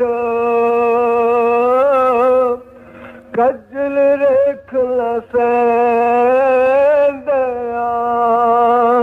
ਸੇ ਪੰਖੀ ਸੂਏ ਬਹੇਟਾ। बाबा फरीद की हिस्ट्री दे विच बड़ा कमाल इसका जिक्र किया है। बड़े महाराज जी ने भी इसका अर्थ एक जगह किया हुआ है कि बाबा फरीद जी जिहड़े सी एक शहर दे विच चले गए। जदों चले जा रहे सी आवाज बड़े जोर दी रोण दी आई। बाबा फरीद जी उस घर दे अगे जाके देखण लगे की गल है, इत्थे कोई क्यों रोंदा है? क्योंकि जिहड़े महात्मा हुंदे हन इन्हां दा मन निर्मल हुंदा है, वो देख नहीं सह नहीं सकदे। वड्डे महाराज जी भी जदों पार्टीशन दे टाइम दे उत्ते वड्डे महाराज जी भी क्या करते सी, मैं इन्हां नूं देख नहीं सकता, मेरा मन निर्मल हो चुकिया होया है। वे बाबा फरीद ने जदों देखिया कि एक बेसवा अपनी नुकरानी नूं बैंता नाल मारन लगी हुई है, फरीद ने अंदर जाके कहा, काके बेटी इसनूं क्यों मार दी है? कहंदी कमाल गल है, ਤੁਹਾਨੂੰ ਕੀ ਪਤਾ ਹੈ ਕਿਉਂ ਮਾਰਦੀ ਹਾਂ? ਇਸ ਕਰਕੇ ਮਾਰਦੀ ਹਾਂ ਕਿ ਹਰ ਰੋਜ਼ ਸੁਰਮਾ ਕੁੱਟਦੀ ਹੈ ਔਰ ਸੁਰਮਾ ਚੰਗਾ ਭਲਾ ਰੋਜ਼ ਕੁੱਟਦੀ ਸੀ। ਅੱਜ ਸੁਰਮਾ ਇਸਨੇ ਜਿਹੜਾ ਕੁੱਟਿਆ ਹੈ ਉਹ ਸੁਰਮਾ ਐਡਾ ਮੋਟਾ ਕੁੱਟਿਆ, ਜਦੋਂ ਮੈਂ ਸਲਾਈ ਆਪਣੀ ਅੱਖ ਦੇ ਵਿੱਚ ਪਾਈ ਉਹ ਰੜਕਦਾ ਹੈ, ਇਸ ਕਰਕੇ ਇਸਨੂੰ ਮਾਰਦੀ ਹਾਂ। बाबा फरीद जी ने कहा ठीक है पर छड़ दे गरीबनी नूं। कहंदे हन बाबा फरीद जी कुछ दिनों ते बाद बाहर किते टुरे जांदे सी, वेसवा दी डेथ हो गई, वो मर गई। जदों लावारस बंदा कोई मरदा है उसदी कौन परवाह करदा है? उस नूं चुक के कमेटी वालियां ने या शहर वालियां ने जदों मजदूरां नूं भेज के बाहर टोआ पट के जमीन दे विच दबा दित्ता। रात नूं कुत्तियां ने उस नूं कढ लिया, कुत्तियां ने उस नूं घसीटिया, खाधा, ओदा मांस नोच नोच के जानवर ने खादा, हड्डियां उसदियां पईयां हुईयां सी। आ जिहड़ा उपरला पर खोपरी है ये सारी दी सारी अखां समेत पई हुई सी। एक बमोला हिंदू अपने पंजाब दे विच उस जानवर नूं बमोला कहंदे हन, छोटा जिहा जानवर हुंदा है, वो रूई वगैरह बरीक बरीक चीजां लिया के आलना पाउंदा है। उहने वो खुद देख के ओहदे मूंह दे विच आलना पा लिया और उस दे विच उसने अंडे दिते, फिर बच्चे हो गए। जदों बच्चे निकले तां फिर बमोला जिहड़ा सी आके ची ची करदा है, बच्चे चोग लैण वास्ते अखां दे राहीं मूंह अड्ड के बाहर नूं निकले होए हन। बाबा फरीद ने देखिया, अंदर दा ध्यान ला के देखिया बाबा फरीद ने कि ये जिहड़ा कुरंकिया पिया होया है, ये जिहड़ी खोपरी पई हुई है, ये किस दी है? बाबा फरीद ने अंदरों अपनी भगती दे जरिए अंदरले ध्यान दे जरिए देखिया, अनुभव होया कि ये ओ वेसवा है ਜਿਹੜੀ ਆਪਣੀ ਨੁਕਰਾਨੀ ਨੂੰ ਮੋਟੇ ਸੁਰਮੇ ਦੇ ਵਾਸਤੇ ਕੁੱਟਣ ਲੱਗੀ ਹੋਈ ਸੀ। ਬਾਬਾ ਫਰੀਦ ਜੀ ਕਹਿੰਦੇ ਜਿਨ ਲੋਇਨ ਜਗ ਮੋਇਆ, ਹਾਏ ਹਾਏ ਜਿਹੜੀਆਂ ਅੱਖਾਂ ਦੇ ਉੱਤੇ ਆਸ਼ਕ ਹੋ ਕੇ ਲੋਕ ਤੇਰੇ ਤੇ ਫਿਦਾ ਹੋ ਜਾਂਦੇ ਸੀ। ਜਿਹਨੂੰ ਲੋਇਨ ਜਗ ਮੋਇਆ ਸੋ ਲੋਇਨ ਮੈਂ ਡਿੱਠ, ਉਹ ਮੈਂ ਤੇਰੇ ਅੱਖਾਂ ਦੇਖੀਆਂ ਸੀ। ਕਹਿੰਦੇ ਕੱਜਲ ਰੇਖ ਨਾ ਸਹਿੰਦੀਆਂ, ਇਹ ਪੰਖੀ ਸੂਏ ਬੈਠ। ਅੱਜ ਉਹਨਾਂ ਅੱਖਾਂ ਦੇ ਵਿੱਚ ਪੰਖੀ ਬੋਲਣ ਲੱਗੇ ਹੋਏ ਹਨ, ਵਾਲੇ ਪਾਈ ਬੈਠੇ ਹਨ। ਅਸੀਂ ਕੀ ਸੋਚੀ ਬੈਠੇ ਹਾਂ? ਐਸੀ ਹਾਲਤ ਜਿਹੜੇ ਕੁਕਰਮੀ ਜੀਵ ਹੁੰਦੇ ਹਨ ਉਹਨਾਂ ਦੀ ਇਹ ਹੋ ਜਾਂਦੀ ਹੈ। ਇਸ ਕਰਕੇ ਬਾਬਾ ਫਰੀਦ ਜੀ ਨਸੀਹਤ ਦਿੰਦੇ ਹਨ, ਓਏ ਜੱਗ, ਓਏ ਤੁਹਾਡਾ ਟਾਈਮ ਆਇਆ ਹੈ, ਇਨਸਾਨ ਦਾ ਜਾਮਾ ਮਿਲਿਆ ਹੈ, ਵਾਰ-ਵਾਰ ਨਹੀਂ ਮਿਲਣਾ। ਹੁਣ ਅੱਗੇ ਖੋਲ ਕੇ ਦੱਸਣਗੇ। ਹਾਂਜੀ। ਫਰੀਦਾ ਲੋੜੇ ਦਾ ਖਬਜੋਰੀਆਂ ਕਿਕਰ ਬੀਜੇ ਜੱਟ ਹੰਡੇ ਹੁਣ ਕਤਾ ਦਾ ਪੈਦਾ ਲੋੜੇ ਪਾਟ। ਫਰੀਦਾ ਲੋੜੇ ਦਾਖ ਬਜੌਰੀਆਂ ਕਿੱਕਰ ਬੀਜੇ ਜੱਟ। ਬਾਬਾ ਫਰੀਦ ਜੀ ਕਹਿੰਦੇ ਜੇ ਕੋਈ ਆਦਮੀ ਕਿੱਕਰ ਬੀਜ ਕੇ ਅੰਬ ਤੋੜਨ ਵਾਸਤੇ ਜਾਵੇ ਜਾਂ ਦਾਖਾਂ ਜਾਂ ਖੋਪਾ ਤੋੜਨ ਵਾਸਤੇ ਜਾਵੇ, ਉਹਨੂੰ ਨਹੀਂ ਮਿਲ ਸਕਦਾ। ਜੋ ਉਸਨੇ ਬੀਜ ਬੀਜਿਆ ਹੈ ਉਸਨੂੰ ਉਹ ਮਿਲਦਾ ਹੈ। ਉਹਦੇ ਕਰਮ ਦਾ ਹਿਸਾਬ ਕਿਤਾਬ ਤਾਂ ਉਸਨੂੰ ਭੁਗਤਣਾ ਹੀ ਭੁਗਤਣਾ ਪੈਂਦਾ ਹੈ। ਇੱਥੇ ਤੱਕ ਬੜੇ ਬੜੇ ਅਭਿਆਸੀਆਂ ਨੂੰ ਵੀ ਭੁਗਤਣਾ ਪੈਂਦਾ ਹੈ, ਜਿਹੜੇ ਬੜੇ ਬਹੁਤ ਅਭਿਆਸ ਕਰਦੇ ਹਨ। ਤੁਸੀਂ ਕਬੀਰ ਸਾਹਿਬ ਦੇ ਗੁਰੂ ਦੇ ਬਾਰੇ ਜ਼ਿਕਰ ਪੜ੍ਹ ਕੇ ਦੇਖ ਲਵੋ, ਰਾਮਾਨੰਦ ਤੱਕ ਨੂੰ ਵੀ ਭੁਗਤਣਾ ਪਿਆ। ਔਰ ਮੈਂ ਵੱਡੇ ਮਹਾਰਾਜ ਜੀ ਦੀ ਮੈਨੂੰ ਗੱਲ ਯਾਦ ਆਈ। ਵੱਡੇ ਮਹਾਰਾਜ ਜੀ ਹਮੇਸ਼ਾ ਹਰ ਹਫ਼ਤੇ ਡੇਰੇ ਆਇਆ ਕਰਦੇ ਸੀ। ਜਦੋਂ ਡੇਰੇ ਆਇਆ ਕਰਦੇ ਸੀ, ਇੱਕ ਦਿਨ ਆਏ ਮਹਾਰਾਜ ਜੀ ਆ ਕੇ ਬੈਠ ਗਏ ਬਾਬਾ ਜੈਮਲ ਸਿੰਘ ਮਹਾਰਾਜ ਜੀ ਦੇ ਕੋਲ। ਬਾਬਾ ਜੀ ਕਹਿਣ ਲੱਗੇ, ਬਾਬੂ ਜੀ ਗੱਲ ਸੁਣੋ, ਤੁਹਾਡੀ ਚਿੱਠੀ ਆਈ ਹੈ, ਘਰ ਜਾਓ। ਉਹ ਕਹਿਣ ਲੱਗੇ ਮੇਰਾ ਦਿਲ ਨਹੀਂ ਕਰਦਾ ਘਰ ਜਾਣ ਨੂੰ। ਕਹਿੰਦੇ ਮਾਤਾ ਜੀ ਦਾ ਸੰਦੇਸ਼ ਆਇਆ, ਬਿਮਾਰ ਨੇ, ਚਲੇ ਜਾਓ ਅੱਜ ਹੀ, ਔਰ ਮੁੜ ਕੇ ਮੇਰੇ ਪਾਸ ਨਹੀਂ ਆਉਣਾ, ਸਿੱਧੇ ਆਪਣੀ ਡਿਊਟੀ ਤੇ ਚਲੇ ਜਾਣਾ। ਵੱਡੇ ਮਹਾਰਾਜ ਜੀ ਹੁਕਮ ਦੇ ਬੜੀ ਤਾਮੀਲ ਕਰਦੇ ਸੀ। ਉਸੇ ਵਕਤ ਉੱਠੇ, ਬਿਸਤਰਾ ਚੁੱਕਿਆ, ਅੱਖਾਂ ਪੂੰਝਦੇ ਹੋਏ ਮਹਿਮਾ ਸਿੰਘ ਵਾਲੇ ਆ ਕੇ ਪਹੁੰਚ ਗਏ। ਮਹਿਮਾ ਸਿੰਘ ਪਹੁੰਚੇ, ਉੱਥੇ ਰਾਤ ਰਹੇ, ਮਾਤਾ ਜੀ ਦੇ ਨਾਲ ਗੱਲਬਾਤ ਕੀਤੀ, ਫਿਰ ਵਾਪਸ ਚਲੇ ਗਏ। ਜਦੋਂ ਗਏ, ਕਿਉਂਕਿ ਹੁਕਮ ਸੀ ਕਿ ਤੂੰ ਡੇਰੇ ਨਹੀਂ ਉਤਰਨਾ, ਬਾਬਾ ਜੈਮਲ ਸਿੰਘ ਮਹਾਰਾਜ ਜੀ ਬਿਆਸ ਸਟੇਸ਼ਨ ਦੇ ਉੱਤੇ ਮਹਾਰਾਜ ਜੀ ਨੂੰ ਮਿਲਣ ਵਾਸਤੇ ਆਏ। ਸਟੇਸ਼ਨ ਤੇ ਖੜੇ, ਜਦੋਂ ਗੱਡੀ ਜਾ ਕੇ ਖੜੀ, ਕਹਿਣ ਲੱਗੇ ਆਪਨੇ ਤਾਂ ਕਿਹਾ ਸੀ ਵੀ ਇੱਥੇ ਉਤਰਨਾ ਨਹੀਂ। ਕਹਿੰਦੇ ਤਦੇ ਮੈਂ ਤੈਨੂੰ ਮਿਲਣ ਵਾਸਤੇ ਆਇਆ, ਕਿਤੇ ਤੂੰ ਇੱਥੇ ਉਤਰ ਨਾ ਜਾਵੇਂ। ਕਹਿੰਦੇ ਅੱਛਾ। ਰੋ ਕੇ ਗੱਡੀ ਚੱਲ ਪਈ। 1 ਮਿੰਟ 2 ਮਿੰਟ ਖੜਨੀ ਸੀ। ਹਜ਼ੂਰ ਮਹਾਰਾਜ ਜੀ ਗੱਡੀ ਦੇ ਵਿੱਚ ਫਿਰ ਬੈਠ ਗਏ। ਗੱਡੀ ਚਲੀ ਗਈ, ਆਪਣੇ ਜਿੱਥੇ ਉਹ ਨੌਕਰੀ ਕਰਦੇ ਸੀ ਉੱਥੇ ਜਾ ਕੇ ਪਹੁੰਚ ਗਏ। ਉੱਥੇ ਪਹੁੰਚੇ, ਉਹਨਾਂ ਨੂੰ ਬੜਾ ਸ਼ੌਕ ਹੁੰਦਾ ਸੀ ਘੋੜੀ ਦੇ ਉੱਤੇ ਸਵਾਰ ਹੋਣ ਦਾ। ਉਹਨਾਂ ਦੀ ਗੈਰ ਹਾਜ਼ਰੀ ਦੇ ਵਿੱਚ ਨੌਕਰ ਨੇ ਘੋੜੀ ਦੇ ਜਿਹੜੇ ਗਰਦਨ ਦੇ ਵਾਲ ਸੀ ਉਹ ਕੱਟ ਦਿੱਤੇ ਸੀ, ਸ਼ਿੰਗਾਰ ਵਾਸਤੇ। ਸੋਹਣਾ ਉਹਨਾਂ ਦੇ ਗਲ ਦੇ ਵਿੱਚ ਘੋੜੀ ਦੇ ਕੋਈ ਬਹੁਤ ਅੱਛਾ ਉਹਨੇ ਹਾਰ ਪਾਇਆ ਹੋਇਆ ਸੀ, ਬੜਾ ਸ਼ੌਕ ਨਾਲ ਉਸਨੇ ਕੱਟੇ ਸੀ। ਪਰ ਮਹਾਰਾਜ ਜੀ ਨੇ ਖਿਆਲ ਨਹੀਂ ਕੀਤਾ, ਬਲਾਕੀ ਮਾਰ ਕੇ ਚੜਨ ਲੱਗੇ, ਹੱਥ ਪਾਇਆ ਜਿਸ ਵਕਤ ਗਰਦਨ ਨੂੰ, ਉਹ ਬਾਲ ਜਿਹੜੇ ਪਕੜਿਆ ਕਰਦੇ ਸੀ ਉਹ ਨਹੀਂ ਪਕੜੇ ਗਏ, ਗਿਰ ਗਏ ਔਰ ਲੱਤ ਟੁੱਟ ਗਈ। ਮਹਾਰਾਜ ਜੀ ਨੇ ਚਿੱਠੀ ਲਿਖੀ, ਹਜ਼ੂਰ ਸੱਚੇ ਪਾਤਸ਼ਾਹ ਮੇਰੀ ਇਸ ਤਰ੍ਹਾਂ ਲੱਤ ਟੁੱਟ ਗਈ। ਮਹਾਰਾਜ ਜੀ ਨੇ ਜਵਾਬ ਦਿੱਤਾ, ਇਸੇ ਕਰਕੇ ਤੈਨੂੰ ਇੱਥੇ ਕਿਹਾ ਸੀ ਵੀ ਤੂੰ ਚਲਿਆ ਜਾ, ਕਰਮ ਦਾ ਲੇਖਾ ਜਿਹੜਾ ਉਹ ਭੁਗਤ ਲੈ। ਤੈਨੂੰ 3 ਸਾਲਾਂ ਦੀ ਕੈਦ ਹੋਣੀ ਸੀ, ਦੁੱਖ ਹੋਣਾ ਸੀ, ਔਰ ਤੈਨੂੰ ਇਹ ਜਿਹੜਾ ਦੁੱਖ ਸੀ ਤੇ ਦੁੱਖ ਤੇਰਾ 3 ਮਹੀਨਿਆਂ ਦੇ ਵਿੱਚ ਕੱਟ ਦਿੱਤਾ ਹੈ। ਬਲਕਿ ਇੱਥੇ ਤੱਕ ਰਾਏ ਸਾਹਿਬ ਮੁਨਸ਼ੀ ਰਾਮ ਨੇ ਲਿਖਿਆ ਹੈ ਕਿ ਤੂੰ ਕਿਹਾ ਕਰਦੇ ਸੀ ਆਪ ਸਤਸੰਗ ਦੇ ਵਿੱਚ ਵੱਡੇ ਮਹਾਰਾਜ ਜੀ ਕਿ ਮੈਨੂੰ ਤਾਂ 3 ਯੁਗਾਂ ਤੱਕ ਵੀ ਇਹ ਭੁਗਤਣਾ ਪੈਣਾ ਸੀ ਜੇਕਰ ਮੈਂ ਸਤਿਗੁਰੂ ਦੀ ਸ਼ਰਨ ਦੇ ਵਿੱਚ ਨਾ ਜਾਂਦਾ। ਸਤਿਗੁਰੂ ਸਾਡੇ ਤੇ ਰਹਿਮਤ ਕਰਦਾ ਹੈ, ਕਿਰਪਾ ਕਰਦਾ ਹੈ, ਦਇਆ ਕਰਦਾ ਹੈ। ਕਿਸ ਤਰ੍ਹਾਂ ਕਰਦਾ ਹੈ? ਜਦੋਂ ਉਹ ਕਿਰਪਾ ਕਰਦਾ ਹੈ, ਦਇਆ ਕਰਦਾ ਹੈ, ਸੂਲੀ ਦੀ ਸੂਲ ਕਰ ਦਿੰਦਾ ਹੈ। ਵੱਡੇ ਮਹਾਰਾਜ ਜੀ ਨੇ ਜਦੋਂ ਇਹ ਗੱਲ ਕਹੀ ਇੱਕ ਦਫਾ ਕਿ ਸੂਲੀ ਦੀ ਸੂਲ ਕਰ ਦਿੰਦਾ ਹੈ, ਇੱਕ ਬੰਦਾ ਉੱਠ ਕੇ ਸਤਸੰਗ 'ਚ ਖੜਾ ਹੋ ਗਿਆ, ਕਹਿੰਦਾ ਹਜ਼ੂਰ ਕਿਸ ਤਰ੍ਹਾਂ ਕਰ ਦਿੰਦਾ ਹੈ? ਮਹਾਰਾਜ ਜੀ ਕਹਿੰਦੇ ਆਰਨ ਪਈ ਸੀ ਉੱਥੇ, ਕਹਿੰਦੇ ਆਰਨ ਪਈ ਹੈ, ਇਸ ਨੂੰ ਚੁੱਕ ਕੇ ਸਟੇਸ਼ਨ ਤੇ ਲੈ ਜਾ। ਕਹਿੰਦਾ ਬੜੀ ਭਾਰੀ ਹੈ, ਕਿਸ ਤਰ੍ਹਾਂ ਚੁੱਕਾਂਗਾ? ਮਹਾਰਾਜ ਜੀ ਕਹਿੰਦੇ ਜੇ 4 ਟੁਕੜੇ ਕਰ ਦਈਏ ਫਿਰ ਲੈ ਜਾਵੇਂਗਾ? ਕਹਿੰਦਾ ਫਿਰ ਚਾਰ ਵਾਰ ਹੌਲੀ ਹੌਲੀ ਚੁੱਕ ਕੇ ਲੈ ਜਾਵਾਂਗਾ। ਮਹਾਰਾਜ ਜੀ ਕਹਿੰਦੇ ਵਾ ਇਸੇ ਤਰ੍ਹਾਂ ਹੈ, ਜਿਸ ਤਰ੍ਹਾਂ ਆਰਨ ਦੇ 4 ਟੁਕੜੇ ਕਰਕੇ ਉਹ ਤੇਰਾ ਭੁਗਤਾ ਦਿੰਦਾ ਹੈ, ਇੱਕੋ ਵਾਰੀ ਨਹੀਂ ਦੁੱਖ ਦਿੰਦਾ, ਐਸਤਾ ਕਰਕੇ ਭੁਗਤਾ ਦਿੰਦਾ ਹੈ। ਸਤਿਗੁਰੂ ਸਾਡੇ ਕਰਮ ਦਾ ਹਿਸਾਬ ਕਿਤਾਬ ਭੁਗਤਾਉਣ ਵਾਸਤੇ ਹੀ ਹੁੰਦਾ ਹੈ। ਸਤਿਗੁਰੂ ਸਾਡੀ ਉਸ ਨੂੰ ਇੰਨੀ ਜ਼ਿੰਮੇਵਾਰੀ ਹੈ, ਜਿਸ ਤਰ੍ਹਾਂ ਸਮੁੰਦਰ ਦੇ ਜਹਾਜ਼ ਦੇ ਵਿੱਚ ਕੈਪਟਨ ਦੀ ਜ਼ਿੰਮੇਵਾਰੀ ਹੈ, ਉਸ ਦੀ ਜ਼ਿੰਮੇਵਾਰੀ ਤਾਂ ਲੋਕਾਂ ਨੂੰ ਬਚਾਉਣ ਦੀ ਹੈ, ਪਰ ਸਤਿਗੁਰੂ ਦੀ ਜ਼ਿੰਮੇਵਾਰੀ ਆਪਣੇ ਜੀਵ ਨੂੰ ਇਸ ਸਾਗਰ ਤੋਂ ਪਾਰ ਕਰਕੇ ਉਸ ਜਗ੍ਹਾ ਤੇ ਲਾਉਣ ਦੀ ਹੈ। ਇਸ ਕਰਕੇ ਹਜ਼ੂਰ ਮਹਾਰਾਜ ਜੀ ਇੱਥੇ ਬਾਬਾ ਫਰੀਦ ਜੀ ਬੜੇ ਪਿਆਰ ਦੇ ਨਾਲ ਸਮਝਾਉਂਦੇ ਜਾਂਦੇ ਹਨ, ਅੱਗੇ ਖੋਲ ਕੇ ਦੱਸਣਗੇ। ਹਾਂਜੀ। ਫਰੀਦਾ 4 ਗਵਾਇਆ ਹੰਡ ਕੇ, 4 ਗਵਾਇਆ ਸਮਾਂ,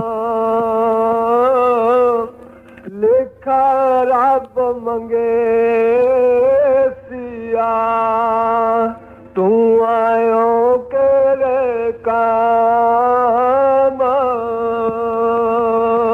ਪਹਿਲਾਂ ਬਾਬਾ ਫਰੀਦ ਨੇ ਕਿਹਾ ਸੀ ਕਿ ਜੋ ਕੁਛ ਇਹ ਬੀਜ ਬੀਜਦਾ ਹੈ ਉਹਦਾ ਹਿਸਾਬ ਕਿਤਾਬ ਦੇਣ ਵਾਸਤੇ ਇਸ ਨੂੰ ਆਉਣਾ ਹੀ ਆਉਣਾ ਪੈਂਦਾ ਹੈ, ਉੱਥੇ ਆ ਕੇ ਪੈਦਾ ਹੁੰਦਾ ਹੈ ਜਿਸ ਜਗ੍ਹਾ ਦੇ ਉੱਤੇ ਇਹ ਮਿਕਦਾਰ ਦੇ ਵਿੱਚ ਜਾਂ ਬਹੁਤ ਭੰਡਾਰ ਦੇ ਹਿਸਾਬ ਨਾਲ ਭੁਗਤਾਇਆ ਜਾ ਸਕੇ।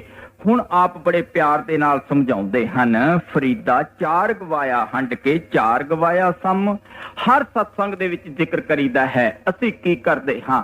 ਸਵੇਰੇ ਹਮੇਸ਼ਾ ਉੱਠਦੇ ਹਾਂ, ਉੱਠ ਕੇ ਸਾਡਾ ਕਿਸੇ ਦੀ ਬੈੱਡ ਟੀ ਕਿਸੇ ਨੂੰ ਮਿਲਦੀ ਹੈ ਉਹ ਉੱਥੇ ਹੀ ਪੀ ਲੈਂਦਾ ਹੈ, ਕਿਸੇ ਨੂੰ ਨਹਾ ਧੋ ਕੇ ਉਹ ਪੀਂਦਾ ਹੈ, ਜਾਂ ਫਿਰ ਪਰੌਂਠਾ ਖਾ ਲੈਂਦਾ ਹੈ, ਫਿਰ ਦਫ਼ਤਰ ਚਲੇ ਜਾਂਦੇ ਹਾਂ, ਦੁਕਾਨ ਖੋਲ ਲੈਂਦੇ ਹਾਂ, ਫਿਰ ਦੁਪਹਿਰੇ ਰੋਟੀ ਖਾ ਲਈ, ਸ਼ਾਮ ਨੂੰ ਫੇਰ ਖਾ ਲਈ, ਇੰਨਾ ਹੀ ਕੰਮ ਹੈ।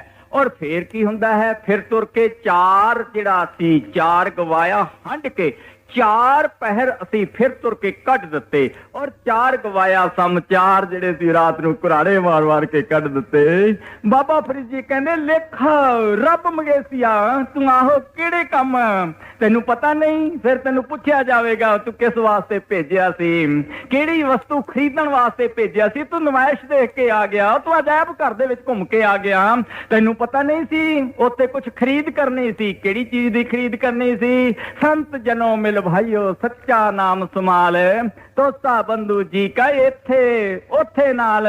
ਇਹ ਇੱਕੋ ਹੀ ਵਸਤੂ ਹੈ ਜਿਹੜੀ ਸਾਡੇ ਨਾਲ ਜਾਣ ਵਾਲੀ ਹੈ, ਨਾਮ ਹੈ, ਸਿਮਰਨ ਹੈ, ਗੁਰੂ ਹੈ। ਬਾਕੀ ਦੁਨੀਆ ਦਾ ਪਦਾਰਥ, ਦੁਨੀਆ ਦਾ ਧਨ, ਦੁਨੀਆ ਦੀ ਚੀਜ਼, ਦੁਨੀਆ ਦੀ ਹਕੂਮਤ, ਇਹ ਸਾਰੀ ਦੀ ਸਾਰੀ ਇੱਥੇ ਰਹਿ ਜਾਣੀ ਹੈ।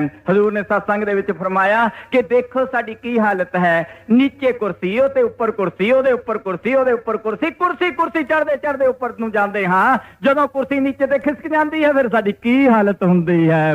ਮਹਾਤਮਾ ਸਾਨੂੰ ਸਮਝਾਉਂਦੇ ਹਨ, ਓਏ ਭਰਾਵਾ ਇਹ ਸਾਰੀਆਂ ਚੀਜ਼ਾਂ ਛੱਡ ਕੇ ਇੱਕ ਗੱਲ ਪਕੜ ਲੈ, ਉੱਚਾ ਚਰੇ ਸੋ ਪਰੇ ਪਿਆਲਾ, ਧਰਨ ਪਰੇ ਤਿਸ ਲੱਗੇ ਨਾ ਕਾਲਾ। ਜਿਹੜਾ ਉੱਚਾ ਚੜਦਾ ਹੈ ਉਹ ਪਤਾਲ ਦੇ ਵਿੱਚ ਗਿਰਦਾ ਹੈ, ਜਿਹੜਾ ਜ਼ਮੀਨ ਤੇ ਬੈਠਾ ਉਹਨੂੰ ਕਿਤੇ ਗਿਰਨ ਦੀ ਜ਼ਰੂਰਤ ਹੀ ਨਹੀਂ ਪੈਂਦੀ। ਇਸ ਕਰਕੇ ਮਹਾਤਮਾ ਸਾਨੂੰ ਨਸੀਹਤ ਦਿੰਦੇ ਹਨ ਕਿ ਛੋਟਾ ਹੋ ਕੇ ਚੱਲ, ਆਪਣੇ ਮਾਲਕ ਦੀ ਭਗਤੀ ਕਰ, ਆਪਣੇ ਮਾਲਕ ਦੀ ਇਬਾਦਤ ਕਰ। ਜੀਵਨ ਨਹੀਂ ਮਿਲਣਾ, ਇਹ ਜ਼ਿੰਦਗੀ ਨਹੀਂ ਮਿਲਣੀ, ਇਹ ਸ਼ਹਿਰ, ਇਹ ਪਟਨ, ਇਹ ਦੁਨੀਆ, ਇਹ ਸੰਸਾਰ ਤੈਨੂੰ ਜਿਹੜਾ ਤੂੰ ਦੇਖਣ ਲੱਗਿਆ ਹੋਇਆ ਹੈ ਇਹ ਸਦਾ ਵਾਸਤੇ ਰਹਿਣ ਵਾਲਾ ਨਹੀਂ ਹੈ, ਇਸ ਤੋਂ ਤੈਂ ਚਲਿਆ ਜਾਣਾ ਹੈ। ਇਸ ਕਰਕੇ ਬਾਬਾ ਫਰੀਦ ਜੀ ਸਾਨੂੰ ਨਸੀਹਤ ਦਿੰਦੇ ਹਨ। ਹੁਣ ਅੱਗੇ ਹੋਰ ਖੋਲ ਕੇ ਦੱਸਣਗੇ। ਹਾਂਜੀ। ਫਰੀਦਾ ਕੰਨ ਮੁਸੱਲਾ ਸੂਫ ਗਾਲਾ, ਦਿਲ ਕਾਤੀ ਗੁੜਵਾਤ, ਬਾਹਰ ਦਿਸੇ ਚਾਲਣਾ, ਦਿਲ ਅੰਧਿਆਰੀ ਰਾਤ। ਫਰੀਦਾ ਕੰਨ ਮੁਸੱਲਾ ਸੂਫ ਗਲ, ਬਾਬਾ ਫਰੀਦ ਜੀ ਸੂਫੀ ਫਕੀਰ ਹੋਏ ਹਨ।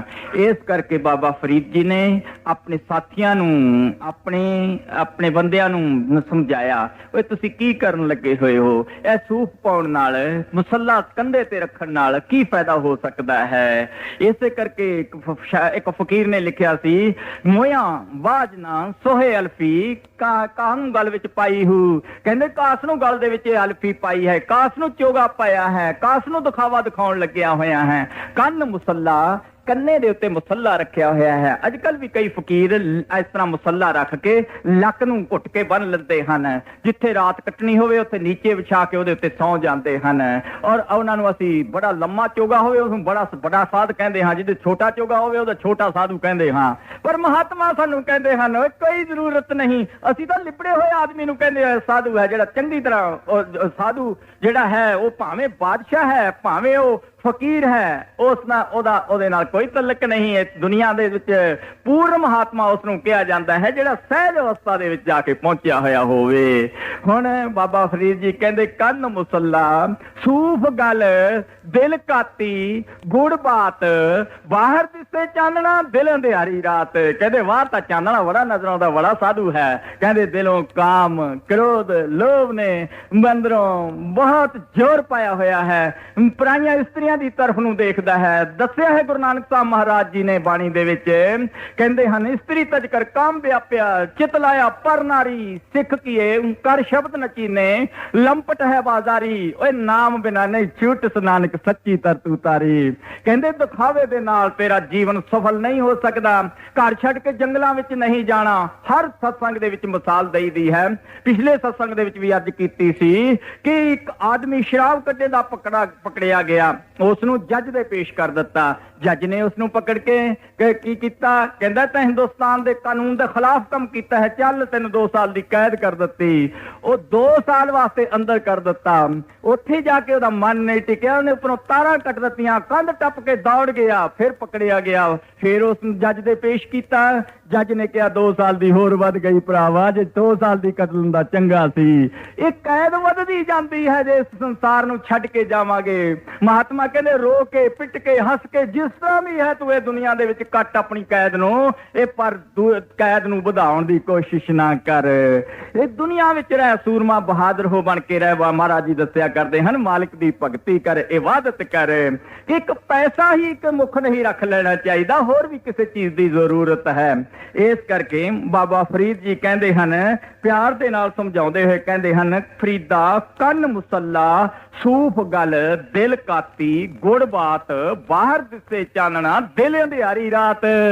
ਹੁਣ ਅੱਗੇ ਦੱਸਣਗੇ ਅੱਖਰ ਖਵਨ ਗੋਣਾ ਜੀ ਬਾਮਣਿਆ ਮਾਨਤਾ ਇਤਰਾ ਭੈਣ ਵੇਸ ਕਰ ਤਾਂ ਵਸ ਆਵੀ ਕਾਂਤਾ।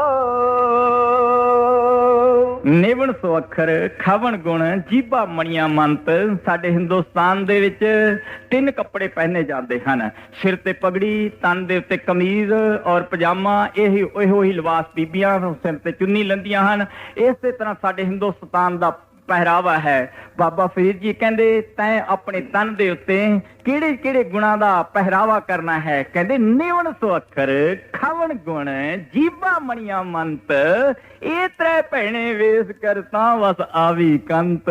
ਵੱਡੇ ਮਹਾਰਾਜ ਹੱਸ ਕੇ ਕਈ ਦਫਾ ਕਿਹਾ ਕਰਦੇ ਸੀ, ਕਹਿੰਦੇ ਇੱਕ ਨੂੰ ਆਪਣੀ ਸੱਸ ਨਾਲ ਰਾਤ ਦਿਨ ਲੜੀ ਚਲੀ ਜਾਂਦੀ ਸੀ। ਮਹਾਰਾਜ ਕਿਹਾ ਕਰਦੇ ਸੀ ਉਹ ਇੱਕ ਦਿਨ ਕਿਸੇ ਫਕੀਰ ਕੋ ਗਈ, ਮਹਾਰਾਜ ਮੇਰੀ ਲੜਾਈ ਬੜੀ ਹੁੰਦੀ ਹੈ। ਉਹਨੇ ਗੁਟਕਾ ਦੇ ਦਿੱਤਾ ਕੱਟ ਕੇ, ਉਹ ਕੱਟ ਕੇ ਲੱਕੜੀ ਦੇ ਦਿੱਤੀ ਕਿ ਦੰਦ ਦੇ ਨੀਚੇ ਤੂੰ ਜਦੋਂ ਤੇਰੀ ਸੱਸ ਬਹੁਤੀ ਬੋਲੇਗੀ ਤਾਂ ਉਸ ਨੂੰ ਆਪਣੇ ਦੰਦ ਦੇ ਨੀਚੇ ਦਵਾਈ ਚਲੇ ਜਾਣਾ ਹੈ। ਜਦੋਂ ਉਹ ਬੋਲੀ ਜਾਵੇ ਤੂੰ ਜ਼ਿਆਦਾ ਤੋਂ ਜ਼ਿਆਦਾ ਦਵਾਈ ਚਲੇ ਜਾਣਾ ਹੈ। ਉਹਨੇ ਕਿਹਾ ਠੀਕ।